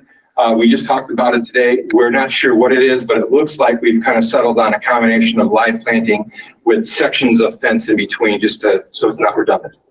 Okay, excellent. I want to use that overlay app on my site visit when I go for the site visit. Can I download it from the app store? You have to have an account. Oh, okay. Yeah, so the app, you can, Last time, but Yeah. if John is there. Okay. yeah, He can kind of. the account, the app you can certainly get. It's free, but to log in, you have to have an account with Esri. Okay. In order to get that, and that's not cheap. Okay. So I'll make a couple statements that I'm going to open it up for a public comment. Following public comment, I'm going to ask the applicant if we can talk just briefly about scheduling a site visit, and then we'll continue the meeting if everyone's good with that. So I'm gonna sit down. Yeah, I'm just going to make hold on, there's just a couple of comments. I'm sure your legs are getting weary up there. But a couple of things came by today that I think, at least from my perception, are kind of no-brainers. One is the traffic is very light. I'm not really seeing an issue with traffic flow caused by this problem. Is there anyone that disagrees on the board? No, and it's the same with parking. There's no real parking issues here, I think, that I'm seeing. The density is within the zoning. I know there was a question about it in the abutters letters, but personally, it's zoned for it. I'm not seeing an issue. The distance between the homes, 10 foot is the minimum, and we're looking at up to 19, I think I heard. That also is something that looks like it meets the criteria. Are these things we can put behind us? Is there anyone that has issues with any of those? So I just give that to you as a note, Jeff, as we move forward about the planning board's feelings. Now, of course, we may alter those when we hear from the public. Right? So I'll let you sit then. And without further ado, I'm now going to open up to public comment. There are a bunch of people here, so I ask that you keep it down to, I think I'm going to go with 4 minutes at this point. I'm not sure how many we have online. And I'll start with the room, and then I'll go to online, and then to the room, and online, and that mechanism. Is there right to leave that? Yeah, yes, please. I'll ask just one thing. If you have any questions, please address them to the board. Please state your name and address. All right, I'm Chuck McCollum, 42 Axby Circle. And I guess I'd like to start with, we are not questioning the right of Mr. and Mrs. Nickel to develop the property. It is their land. However, respectfully, the neighbors and abutters will have input regarding what is developed and how it is developed. This is a cluster development with its considerable higher density of residences. And it is in the center of an area of Easthampton that is zoned R35 zone area. And this is residential rural with larger lot sizes and wider setbacks. Having the level of density plumped down in the middle of an R35 zone area was not what these residents signed up for. And they purchased their homes and they've invested in their homes. This will change the very nature of the immediate area. Regardless of this project technically working according to the zoning ordinance, aspects of which are, are updates that we've seen as I've gone through the code, tweaks and adjustments in the code over the last 20 years, which for many of the people here, they've purchased their property well before that. So these are changes that have evolved over time that we have to be sensitive to. I think it is, and this is over the past 10, 20 years. So it is incumbent upon the planning board to provide the neighbors and abutters with some latitude to learn about this project in detail and work with Mr. Kelly on looking at updates and alternatives. At some point, it will be important for the planning board to step back and look at this development and ask, is this appropriate?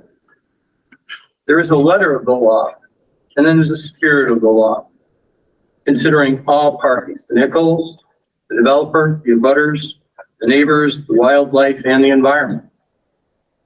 You'll hear from a number of other neighbors and abutters, so in the next few minutes. So I'll cede my time now, and I'll offer some concluding comments after some of the other neighbors have spoken. Thank you, sir. I'm going to ask you to hold the podium a moment because I like to go back and forth online just to give everyone a chance. Is there anyone that you see with a hand up? No, I think it would be good to prompt people online to raise their hand virtually if they want to speak. There's a button on the bottom of the page which represents a hand. So that would be their cue for people online who want to speak. Yes, and consider that Jeff's comment is the prompt. Thank you for reminding. So we don't have anyone right now. Again, if you're online, please raise your hand. I'm going to go back to the podium and name and address, please. Hi, good evening, everyone. My name is Norm Glenn. I live at 18 Ashley Circle. As a whole, what was presented by you gentlemen, I'm impressed with. I know a lot of the stuff is relatively boilerplate with a development, and but I appreciate what you shared and got a lot of points clear. When I review the plans and sort of scratch my head and try to figure out, okay, well, we got a plan that's presented that's showing 14 units. And how were the 14 units calculated? I know what you probably did is you took the entire parcel, the square foot area, you divided it by the 35,000 square foot requirement for the single family zoning area, and you came up with approximately 15.2 units. Subtracting the existing house gave you the 14 units, and that's what's being presented. However, I had tripped on one of the criteria in allowed density that, and for the city of Easthampton, that asked for 10% of the land to be subtracted by that overall number. By doing such, the number of units is a smaller number than the 15.2, I believe you may have calculated, which comes down to a number of 13.68, minus the unit that's up front, 12 and a half units. Now, I don't think we can build a half a unit, but I'm of the opinion to think that this project should be a 12-unit project. There's something else that drives that. There's also a stipulation, section of the guidelines, under screening and buffers, 9.1.6.2, Part B. All residential structures and accessory uses within the development shall be set back from the boundaries of the development by a buffer strip of at least 50 feet in width. When you glance at the plan, there are 4 locations that jump right out. In each location where we're showing a row of 5 units, or in one case, a row of 5 units, and then the cul-de-sac, which has 5 units, the back corners of the outside units have been set to meet a side setback, which is the normal side setback of R35 zoning, not 50 feet. So I'm a little surprised that this plan has gone this far and being presented as such, with that being overlooked. Another thing to note, or I'd ask the board to review and confirm if I'm making a mistake in any way. The whole concept with cluster development, it's a great idea. And I can see that this is the right type of a piece of property for this type of a project. And one of the nice things is when you're protecting land, what's being overlooked here is I don't see anything on the plan that's showing accessibility to the protected open space parcel. I think that can easily be accomplished. An access road probably right in the middle of the units on the cul-de-sac. Not an expensive option, and it could work out very well, not just for the public in general, but the people of the development themselves, so they don't feel like they're trying to cut through somebody's property to access such land, if there's a desire to do so. You have 1 minute left, sir. Thank you.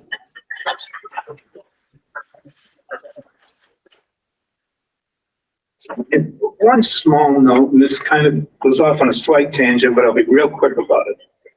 What I see in the renderings of the units, and I'm under the understanding these are supposed to be luxury condos. Okay, or single dwellings, however we want to classify them. A lot of the details in that rendering look very basic to me. Now, let me just point out, I am a builder. I've been a builder for almost 50 years.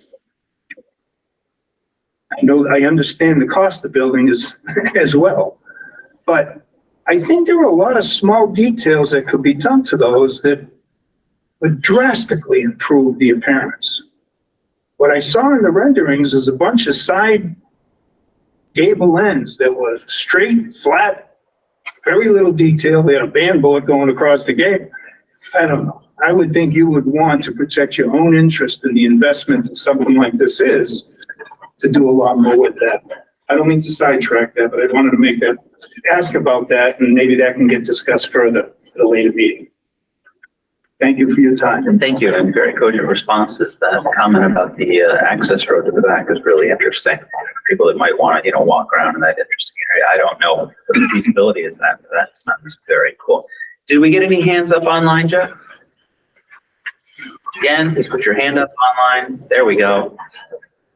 Yes, so we have Cassie Eckhoff has raised her hand. So Cassie, if you just hold on 1 minute, I'm gonna promote you to co-host and then you'll be able to unmute.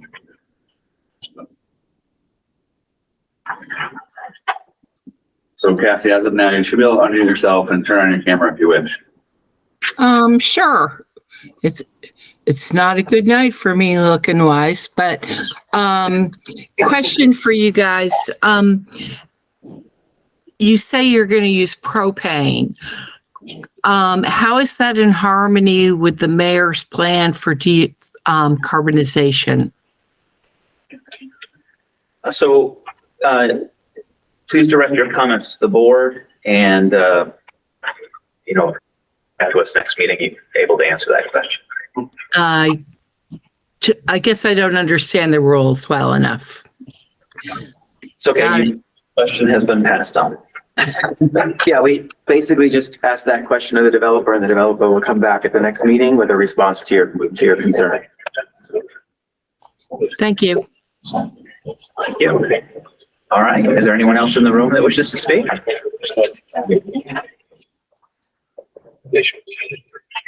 Normally there's a battle for the podium. This is very good. Jennifer Millard, 286 Loudville Road. We're the immediate next door neighbor to Mr. and Mrs. Pickles, and truly wish them well. We've been living next to them for 4 years, and I think they would like us as neighbors. We've been pretty quiet. However, this proposed development will drastically change what living in our home looks like. A home in which I'm the third generation of my family to live under its roof. My daughter is now the fourth generation to live under the roof. A big reason we moved to this area was for the large private backyard that the home came with. The privacy that we've enjoyed since moving in will be gone with these proposed 4 houses whose backyards are directly facing into our backyard. When we purchased our home in an R35 zone area, we knew that there was a possibility that 1, maybe 2 homes would be built in the area at some point. But we never imagined that we could have 9 homes and a road within sight of our backyard. To me, this just doesn't feel right. Members of the planning board, as in a butter, regardless of the zoning ordinances, this really flies in the face of what it means to live in an R35 residential rural zone. In order to deal with the realities of this project, the abutters group will need to meet with the developer to consider privacy barriers that need to be more suitable than planting just arborvitae. It should include the consideration of fencing, building up mounds so that fencing can be placed on top of these earthen structures, and then surrounding with planting. Also keeping existing tree cover on boundaries where relevant, and would also be important to buffer and shield the density of this development. There are excellent examples of this type of work right here in Easthampton at the high school. This was done exceptionally well. And in our 35 zone area, it's a very drastic change to going to have 2 neighbors to potentially having 15 extra neighbors. It's important that a special permit not granted until there's agreed upon screenings and heavy discussion done that will protect the privacy of the homes from a dense development, which is a significant departure from what abutting property owners should have expected living in a residential rural area. I certainly didn't expect, coming from a very dense area of Chicopee, where we had little to no privacy in our backyard, to coming here and just really enjoying the privacy and the quiet of our backyard. This isn't something that we necessarily anticipated. Thank you for your time. Thank you very much. Hopefully that's something I'll discuss when you meet, but I'd also like to just make sure that people manage expectations. This density is within the zoning requirement. There's things you'll be able to accomplish working together and things that'll be more difficult. So, anyone else? There's someone online, I think. Thank you. So the person, Booker CS, I'm going to promote you to co-host, and so just bear with me for a moment. So as of now, Booker CS can unmute yourself and turn on your camera if you wish.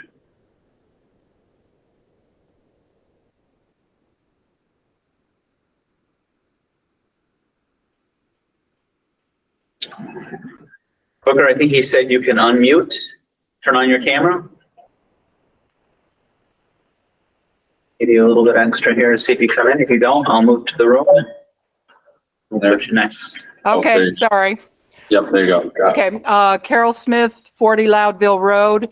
I live down the road, but I've also experienced living down the road, the multitude of trucks and the wear and tear on Loudville from Stepler Crossing. And in fact, over the last almost 2 years now, hearing the constant drone of construction equipment. I live on a large piece of land, and I'm very aware of the wildlife corridor along the Manhan. And this concerns me that we have more developments going on in this area, and this is not an affordable housing by any stretch of the imagination. I presume these are going to be close to Stepler Crossing prices, which will probably be $600,000 by the time they're finished, if not more. I'm a real estate person, so I totally understand this, but I would prefer to see us keeping more open spaces rather than infilling like Northampton has done, and too much to the detriment of that community. That's all I've got to say. Sorry. Okay. Thank you. No need to be sorry for your opinion. Is there anyone in the room that would like to speak? Please. Up to you. Name and address, please. Yeah.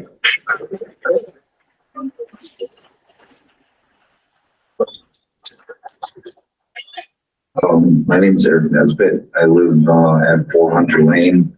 I'm one of the abutting properties to the project. So if this project is go forward, clearly understanding the boundaries of each abutting property with the survey work that is done, and all parties are in agreement where the boundaries lie.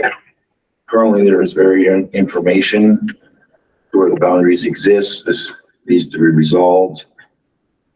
There have been moments where boundaries have been crossed, particularly with equipment. Clarity on these boundaries.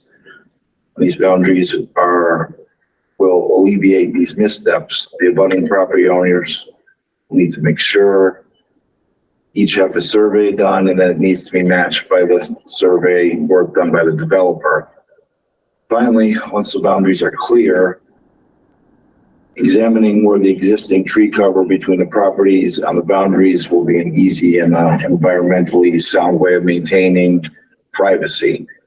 Obviously, I built my house 13 years ago. We currently have, where my house sits, it's going to have a clear view right into, the property that the developer's being built. So obviously, concern is, like we've talked about, it's the privacy. So That's all I have.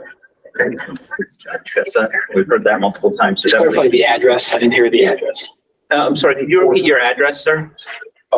2 Hunter Lane. Thank you. Sorry about that. Thank you. All right, online, do we have any hands up? I'm not currently seeing anyone on that. No? Okay, anyone else in the room? Come on down. Hi, I'm Martha McCullough, 42 Ashley Circle. One of the abutters and is corner lot right there.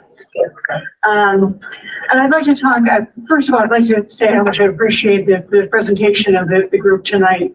And one of the things that I wanted to talk about was the tree cover and the possibility of a tree survey going forward. And I certainly appreciate what John had to say about looking at the mutual goal of keeping privacy between any new development and the current properties. And I would like to suggest, as John said, when they were out doing the site visit, they could see the way the tree cover is, the understory is quite clear. So trying to look and see what is currently there. And my recommendation, and it was in the letter that we sent, is having a tree service come in for a tree survey, and what is actually there as healthy, it can be kept, and having that help to influence that boundary and privacy area that they were describing. Having been adjunctly affected through the Williston Northampton School, and knowing that whenever any kind of construction was done there, they had Bartlett Tree Service come in as experts to evaluate all of the trees that were in any area, what could be kept, what should be kept, and then they gave some information and what could be added as well to protect the neighbors around. And again, as others have said, with our being in a rural area, many of us have lived in our homes for a number of years and depended on what existed when we bought the properties. And as Chuck mentioned earlier, there have been updates with the different policies and procedures over the time. When we bought our property, we relied on one set of rules, and as the rules have changed, it's a little distressing to be playing by different rules than the ones that we bought the property with. And an understanding of being in a rural area. When Ashley Circle was built, everything that could be done to retain as many trees as possible and a forested rural area was done. When Hunter Lane was put in, there was some clearing done, obviously to build the houses, but with a real goal of keeping as many trees around the development and between Hunter Lane and Ashley Circle. And again, it would be mutually beneficial to look at that boundary as well, to keep it natural looking. Arborvitae here, well and good, and I think a good screen. At the same time, they look an awful lot like the dentist office. So having it feel like we're still living in a wooded area would be great. And I'd like to, in addition to the trees, just underscore what Norm said as far as that. Norm really said about the 50-foot boundary being one of the recommended dwellings is very close to the 20 feet from our property. So that's a key point for us. Thank you. Thank you. There's some competing goals there. The desire to keep the forests natural and also to have effective screening, which we've heard a couple of times. And that's something the neighbors are going to have to work on together. And I recommend you meet before you meet with the developer to make sure that you're all speaking with the same voice, because that'll really help. Is there anyone else online that wishes to speak? Anyone in the room that wishes to speak? Then I think, oh, here we go. Sorry, sir, didn't see you. Come on down.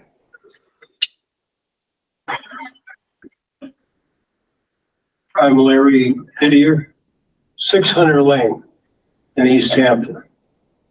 I've been living in the area now, moved up from Connecticut, and we settled here.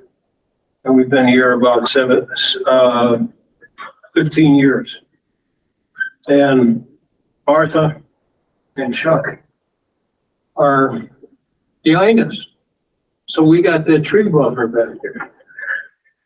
I'm gonna talk about the city water pressure, and the engineer here from the development and stressed that what is 16?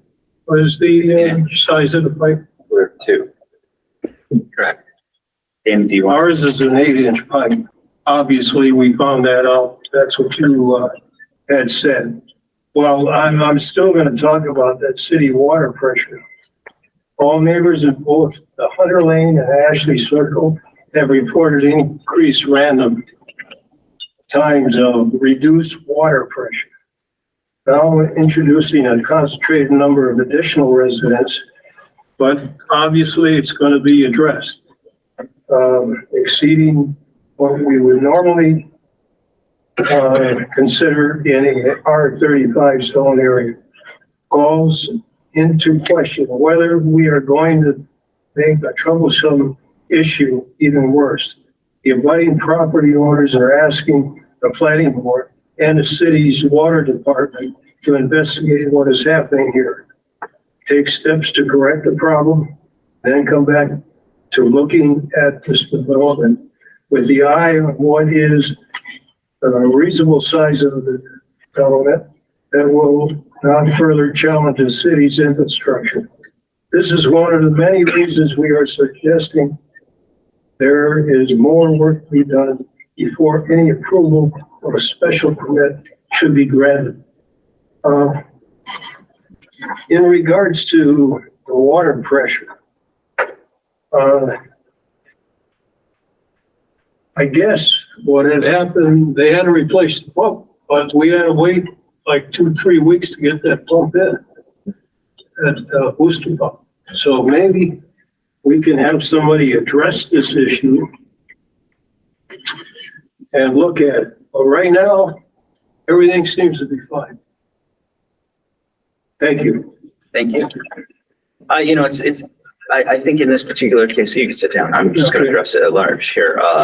You know, it's clear it's a different pipe, it's a different effect, but there are people that were affected by this. My understanding from what you said is that this was resolved. There was a delay. But just, Jeff, if you could, just for people in general, maybe to assuage some concerns, the process of communicating a problem like that, where does it start? Where does a city resident complain about public water pressure? Yeah, it sounds like several of the other butters have taken the appropriate course to contact the water department, so it's within the DPW. You know, I think one thing that the planning board could get is some kind of letter from the DPW director to confirm what the applicant is stating, that it is in fact 2 water systems. Just to be clear that, you know, and it would be the DPW director would be stating with clarity that there is a separate system where this project wouldn't impact residents on Hunter or Ashley. I mean, I think that's something that the planning board would kind of normally get as a transmittal letter from the DPW director, so we can solicit that. Please do. Since it's been brought up. Do you want me to call? No, I will do it.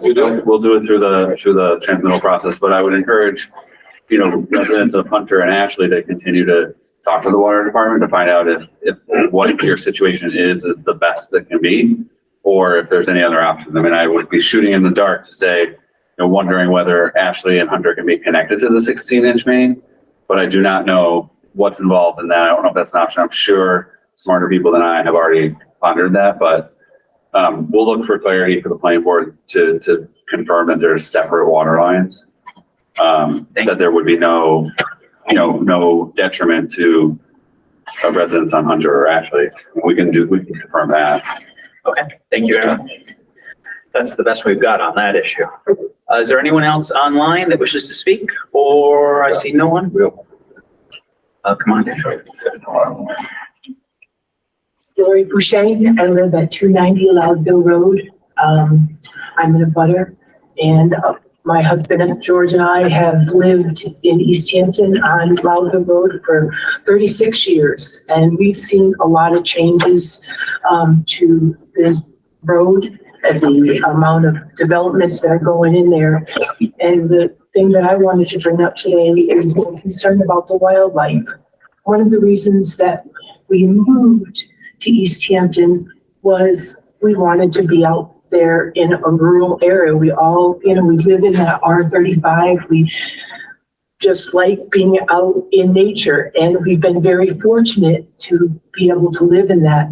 And our property abuts the Nichols, and they've been very good to us by allowing us to go on their back property and take wildlife trips and such.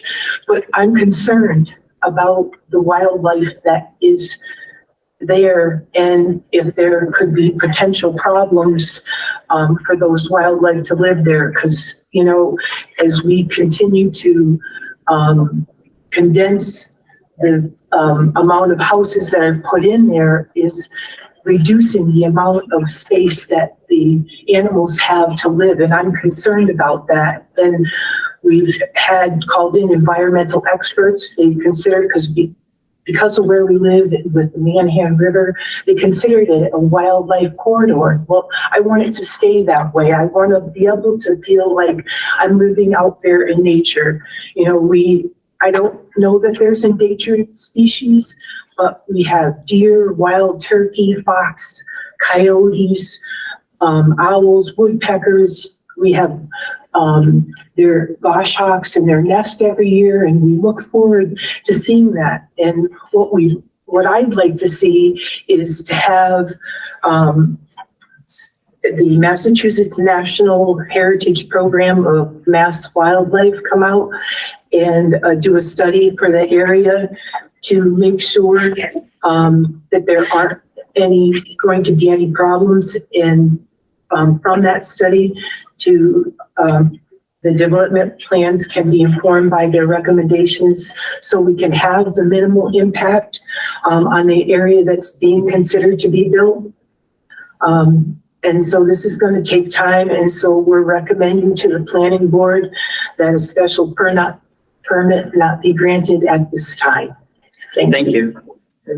I think that I can speak on behalf of the entire board when I say that we all care very much about the wildlife in that area. I think, however, that I also need to make clear to everyone involved that that is not a point in our zoning by which we can hold up a permit without being sued and having it overturned. So I think that I would love to see something happen here, and hopefully we can have something in the discussion that you have for some solution that's somewhere in between what you're looking for. I'm eager to hear what you come up with. So anyone else that wishes to speak?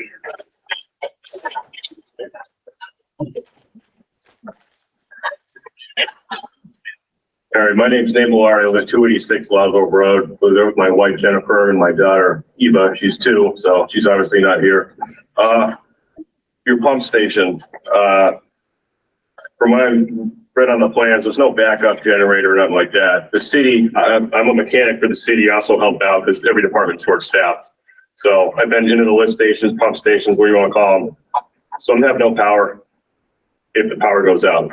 We're going to throw a generator out there, fire it up, screaming all day, all night, should have no power for that lift station. Other lift stations have their own building. They have generators in that building. Building really is more for sound suppression, whatnot, but they're big diesel generators. I didn't see any backup generator plan here. You guys are making, just going from the report from what I read, 3,520 gallons of sewage per day. I believe the longest Lodville Road's been out without power. It's about 7 days. I wasn't living there at the time. I'm just going from what my neighbors have told me. It's 24,000 gallons, over 24,000 gallons of sewage. There should be some sort of a backup generator or something. Not too sure with Mr. Furman from VHB. They had circled a one-phase electric, 2 one-phase pumps. Then he said something about 3-phase. Not sure what kind of generator you would need. Just keep in mind that's a lot of noise. Running a generator right around all those houses. It's right sight line of my bedroom window. It would only run if power was out, though. So it would, yes. It's not full time. It's just should the power go out for extended time. Just something to keep in mind. For a fuel source, for first been brought to my attention, they're running propane. You could run propane for ease of logistics or whatnot to power generators. One of the other things I got is, if I was to build a pool in my backyard, I got water deep now. These detention basins, they should probably have a fence around them. If I built a pool, it would need a fence. These detention basins, they fill up with water, maybe a fence ain't a bad idea. So just something to keep in mind. I got a little one, the neighbors have grandchildren, small, about the same age. So it's something to keep in mind. Couple of things is a little bit worried about the stormwater, how it flows. Now it seems to be relatively good. We get water standing a little bit here and there. Nothing I'm too concerned about, but how it goes in the middle of construction, whatnot, how that all works. A little bit concerned about that. And since I got a little bit more time here, the future home. I'm assuming the future home is because they want part of our property. For the bottom slice there at 286 Loudville Road. Maybe someone can enlighten me as to why they need 40% of my property. About 40%. I'm not too sure on that, but I mean, just something to keep in mind. I haven't been approached. I have no clue anything about it. This is, the first I heard about it was when I went to Mr. Bag and he was kind enough to show me the plan. So me and my wife are curious. Those are all really good points. Very good points. Next time we meet, I'm definitely going to be looking for answers to those. Check the planning website, has all the documents that we've been privy to, all the plans they've talked about. If you want to, dig in a little more and come up with more questions. I looked, believe me, I looked the nitty gritty. I looked, I haven't been approached, so I don't know. I'm just going off an uneducated view of what I'm looking at. Hopefully that meeting happens too. Absolutely. All right, thank you. Thank you very much. All right, anybody else online or in the room? Come on down. It's good to see you again. I should shave off my beard or something. Covered. I just have a name and address, even though we. Garrett Stover, Escoma Conservation Trust. I just have a very quick comment. I appreciated the remarks about the wildlife. Once again, we have a situation where the human residences in the neighborhood are being referred to and appear on at least some of the maps that have been shown. I apologize for the map that I sent to the planning board that had a lot of color and polygons and curves. The reason for that is because this area again is one that has a lot of importance in terms of habitat. And just across the North Branch is New England Forestry Foundation holding. It's quite extensive. Further downstream, there's other protected land, and there's land that is being it is the target of protection efforts that I can't go into. But if you look at the map that I presented, you'll notice that there's a lot of important habitat noted on the other side of the stream, and then it makes a big bubble up into this property. And I want to push back a little bit on the comment about public access and resident access to the part that's going to be left undeveloped. That's not actually a great thing in terms of protecting the wildlife. And we have issues with cats and dogs, which also drive wildlife away, as much as we love the cats and dogs. If at some point you're talking about what happens with the backland, we'd love to have a conversation with the applicant. And I also just wanted to comment that since the Conservation Commission won't be involved in this project, there have been review comments. I hope that the planning board will take particular care in thinking about how that backland is protected during construction and afterwards. Thank you. Thank you very much. That actually raises a question. Maybe you could answer. Is that backland going to be designated as conservation land, or is it going to be open space that the people can use. What's the plan for that back? Yeah, if you don't know now, you can come to the next meeting with the answer, right? But it's a good question. Yeah. Someone got to skip.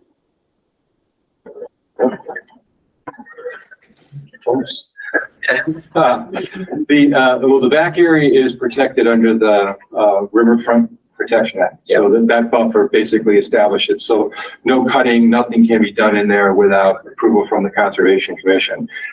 It is going to be available for open space for the residents of the development if approved.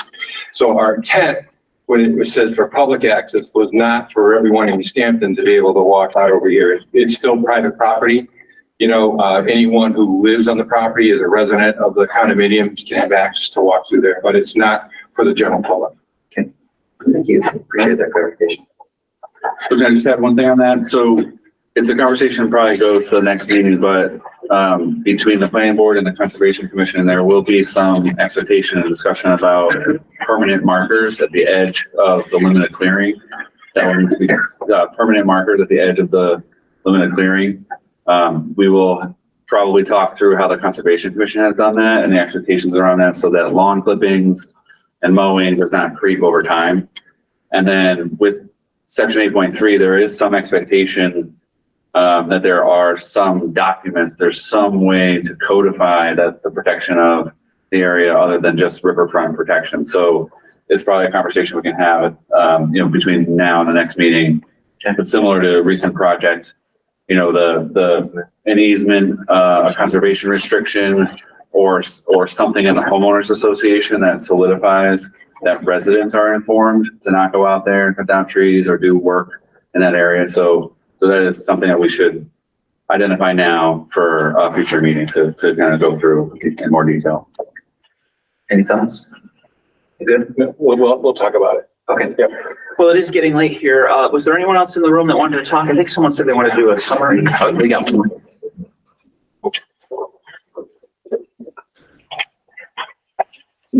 I'm George Moshe, 290 Lago Road. Been there 36 years. And I've got to see quite a bit going on there. The property is the west border, it's on the Manhan River. There is considerable erosion on the embankment running back all the way to the river. The erosion is occurring rapidly, sending sand, gravel, boulders, large trees down the river. During storms, water is seen actually coming where the gravel meets red clay. You can see the water actually come streaming out of there. And especially in the spring thaw, it hasn't been even addressed. Spring thaw is worse than 20-year storm or whatever. But it's definitely the 200-foot buffer zone shown on the plans really doesn't talk to the fragile embankment there. Just a tree uprooting will cause erosion on that bank. One of the key points is that there's an old dump. It was used by farmers and locals, and they were just dumping their trash over the embankment. There's shards of glass there, rusty old cans, paint cans, and it's kind of hidden by matter that's been decomposing, but it's pretty deep, and there's no knowing what kind of toxins are below that. There was no rules as far as throwing trash on dumps, but yeah, it just it's all going to end up down into the river eventually, because it's only a matter of a couple feet from that erosion it's moving rapidly over toward that dome. And, one of the other, key points is that my deed, I'm supposed to have 660 feet back from the pins toward the road. When they surveyed, it only shows 635 feet. But on my deed, I have 660 feet. And I don't know if it's going to go to litigation, but it's something to consider. And that's one of the reasons why a special permit cannot be granted at this point. Can you point to where your home is in relation to the map that's on the screen? No, not Just direction. It's just down. I'm there, it would be the very bottom, right below that blue box. Oh, okay, got it. So it's the west side. Understood. Yeah, Thank you. it's Yeah, down there. our property, the erosion and the dump are directly behind us. Thank you very much. Also with the water retention area. Okay. But Thank you. Do I get the address again? Your address, please, sir? 290 Loudville Road. 290 Loudville. We'll challenge our surveyors on the property line. Excellent. There you have it, sir. Yeah, I have my deed with me. Take a look at it if you. Not having pull it up. I mean, that's how this works best, is when reasonable people come to reasonable results. But that water retention or whatever basin is right on my property, or right on the property. I don't be rude, but I gotta put you behind the podium again so people can hear you. Yeah, so yeah, it's right next to my property line in the back. And for years, we have a water problem where in the winter, our backyard's nothing but a skating rink. I love skating. It's great. But the thing is that in the spring, all that water, it goes down and, it's going to be a problem with more water being introduced into that area. Thank you. Thank you.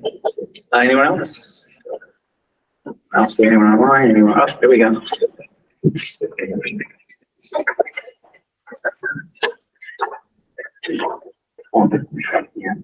We are running out of time, so I'm going to ask that this is probably going to be our last speaker for tonight. And before you begin, I just want to state that we will be having public speak again at the next meeting. So if anyone did get missed tonight, there will be another opportunity. And then if you want, like others have done, you can always write something formally and we all get it, we all read it, prepared to discuss it next meeting. So it's another option. Thank you. Please continue. Sorry to interrupt. My name, excuse me, my name is Jackie Didier. I live at 6 Hunter Lane, and my property is directly behind the McCulloughs, which will be abutting the cul-de-sac, pretty close. I'll be brief. I want to just bring out a couple points that the same developer has been completing the Stepler crossing off of Loudville Road. If a project ultimately comes to site in this question, it will be important to establish some guidelines during construction. It may not seem important to the developers, but believe me, it is to the abutters. we were the first house on Hunter Lane, and there were 6 others being built. So I know what it's like to live through 6 houses going up, not even close to 15. Parking, as we remember from the Stepler site, there were often on that side of Loudville Road, there were often cars on the street, hard to get around, a little dangerous. So we're hoping that they have a clear management site plan complete with a laydown area on the site off the road for supplies and equipment to be deployed, as well as parking for everyone employed on the site. Dust management, oh my God, in the summer, the site will be cleared and will be disturbed during construction. When it is dry, please keep dust down by spraying down the work areas to keep the surrounding homes, windows, floors clean. Should be considered. Start and stop times each day of the week. Easthampton has a very clear start and stop time for construction work. This will include not only actual construction activities, but also deliveries, where trucks with backup signals can be very noisy if arriving on site prior to the time allowed per city guidelines. Providing the option of housekeeping, power washing, and/or window cleaning to abutting property owners at intervals during the project and at substantial completion of the project would be very much appreciated. Be mindful of our boundaries. Regular communication, a regular update to abutters of when aspects of the project are starting and stopping, and other upcoming activities that will help avoid misunderstandings. It will be important for there to be an agreement on these guidelines and that some form of monitoring to make sure these guidelines are followed. Again, we ask that the special permit not be granted until these guidelines are established and agreed upon. Thank you. Thank you very much. Okay, so I think we'll end the public comment at that point. Now I'd like to discuss the site visit and trying to schedule some times. Jeff, do you have any recommendations on how we? I know we can only meet 2 at a time. Not all of us are capable of doing weekdays. Right. So yeah, the first order of business, just to clarify, would be that if the abutters are interested in a site visit with the developer, that should be coordinated, not through the planning board. That's not subject to, the same requirements as the planning board. So that's something that was clearly suggested. So that would happen separate from the planning board. So the planning board site visits would be, generally speaking, two members at a time, hopefully with an applicant represented. The goal is to just walk the site and observe the general location of property lines and where a road, would be approximately put, not to have conversations or deliberate. So we're pretty strict with that. That's the goal, is just for the planning board to see the properties and then come back at the next meeting to discuss concerns, ask questions of the applicant. That's the time to ask questions is at the next meeting, but the board should see the property. Daylight is kind of scarce. So we can schedule most of these offline, I think. But I think we looked at maybe some evenings, early evenings, but also maybe a morning to accommodate, most people on this board are working folks. So we want to just schedule that. I think before, I would be trying to work with the planning board and the applicant, ideally next week. Just in case we get snow, we want to try to have that occur as quickly as possible. Okay, so you'll be a liaison and send emails to us and we'll try and find times. Yeah, I think that's how we would coordinate it. Okay. Is the board all good with that? Mm-hmm. Okay. And go ahead. I think just to kind of help that selection process, I emailed Jeff earlier today. And in general, Mondays, Tuesdays, Wednesdays are open for us. And Joe said he would make himself available, a few exceptions. So anything between Monday, Tuesday, and Wednesday, Thursday and Fridays are just terrible. So how do your Saturdays look for Saturday? Yeah, mornings? because I work all those days. You're not going to get me on any weekday. That simply will not happen. I live in town. I can be there 2 minutes. Okay, great. So we'll need to pick a week. Sure. And it might end up falling on Saturday. The Saturday option would be, I think, approximately, the estimate was like an hour to walk the site. So maybe we can talk about a Saturday morning or something, stagger them. So we Tuesday. Sorry. Can I ask a quick question? Yeah, hold on one second. Our next order of business is going to be to continue the meeting. I do hear your question, however, so I'll allow it. And those walkthroughs of the planning board, are abutters welcome to attend, or is that something? Everything we do is public. Okay. But anyone that's kind of fishing for responses from us, if we're called, we can't talk about it. No, if you say, don't you think that, and we don't respond, that's the right response. So yeah, I think the way that the board has handled this in the past for projects similar and larger is the planning board should have the opportunity to see the site and understand the proposal. And then at the next meeting, if there's still a discrepancy or something that abutters feel like the planning board members didn't see or need to see, there would be maybe a separate or secondary site visit would get scheduled for that purpose. I would just say, I don't, just minor thing, I don't like the implication that we'd be fishing for information. I think we were being very respectful of Mr. and Mrs. Nickel and not, going on the site. So if there are opportunities to walk the site, with the planning board or whatever, that's a unique opportunity and we want to avail ourselves of that. Understood. And that was no implication against you. It was protecting myself because every site visit I've been on, everyone always tries to get my opinion. It just happens. So. It's true.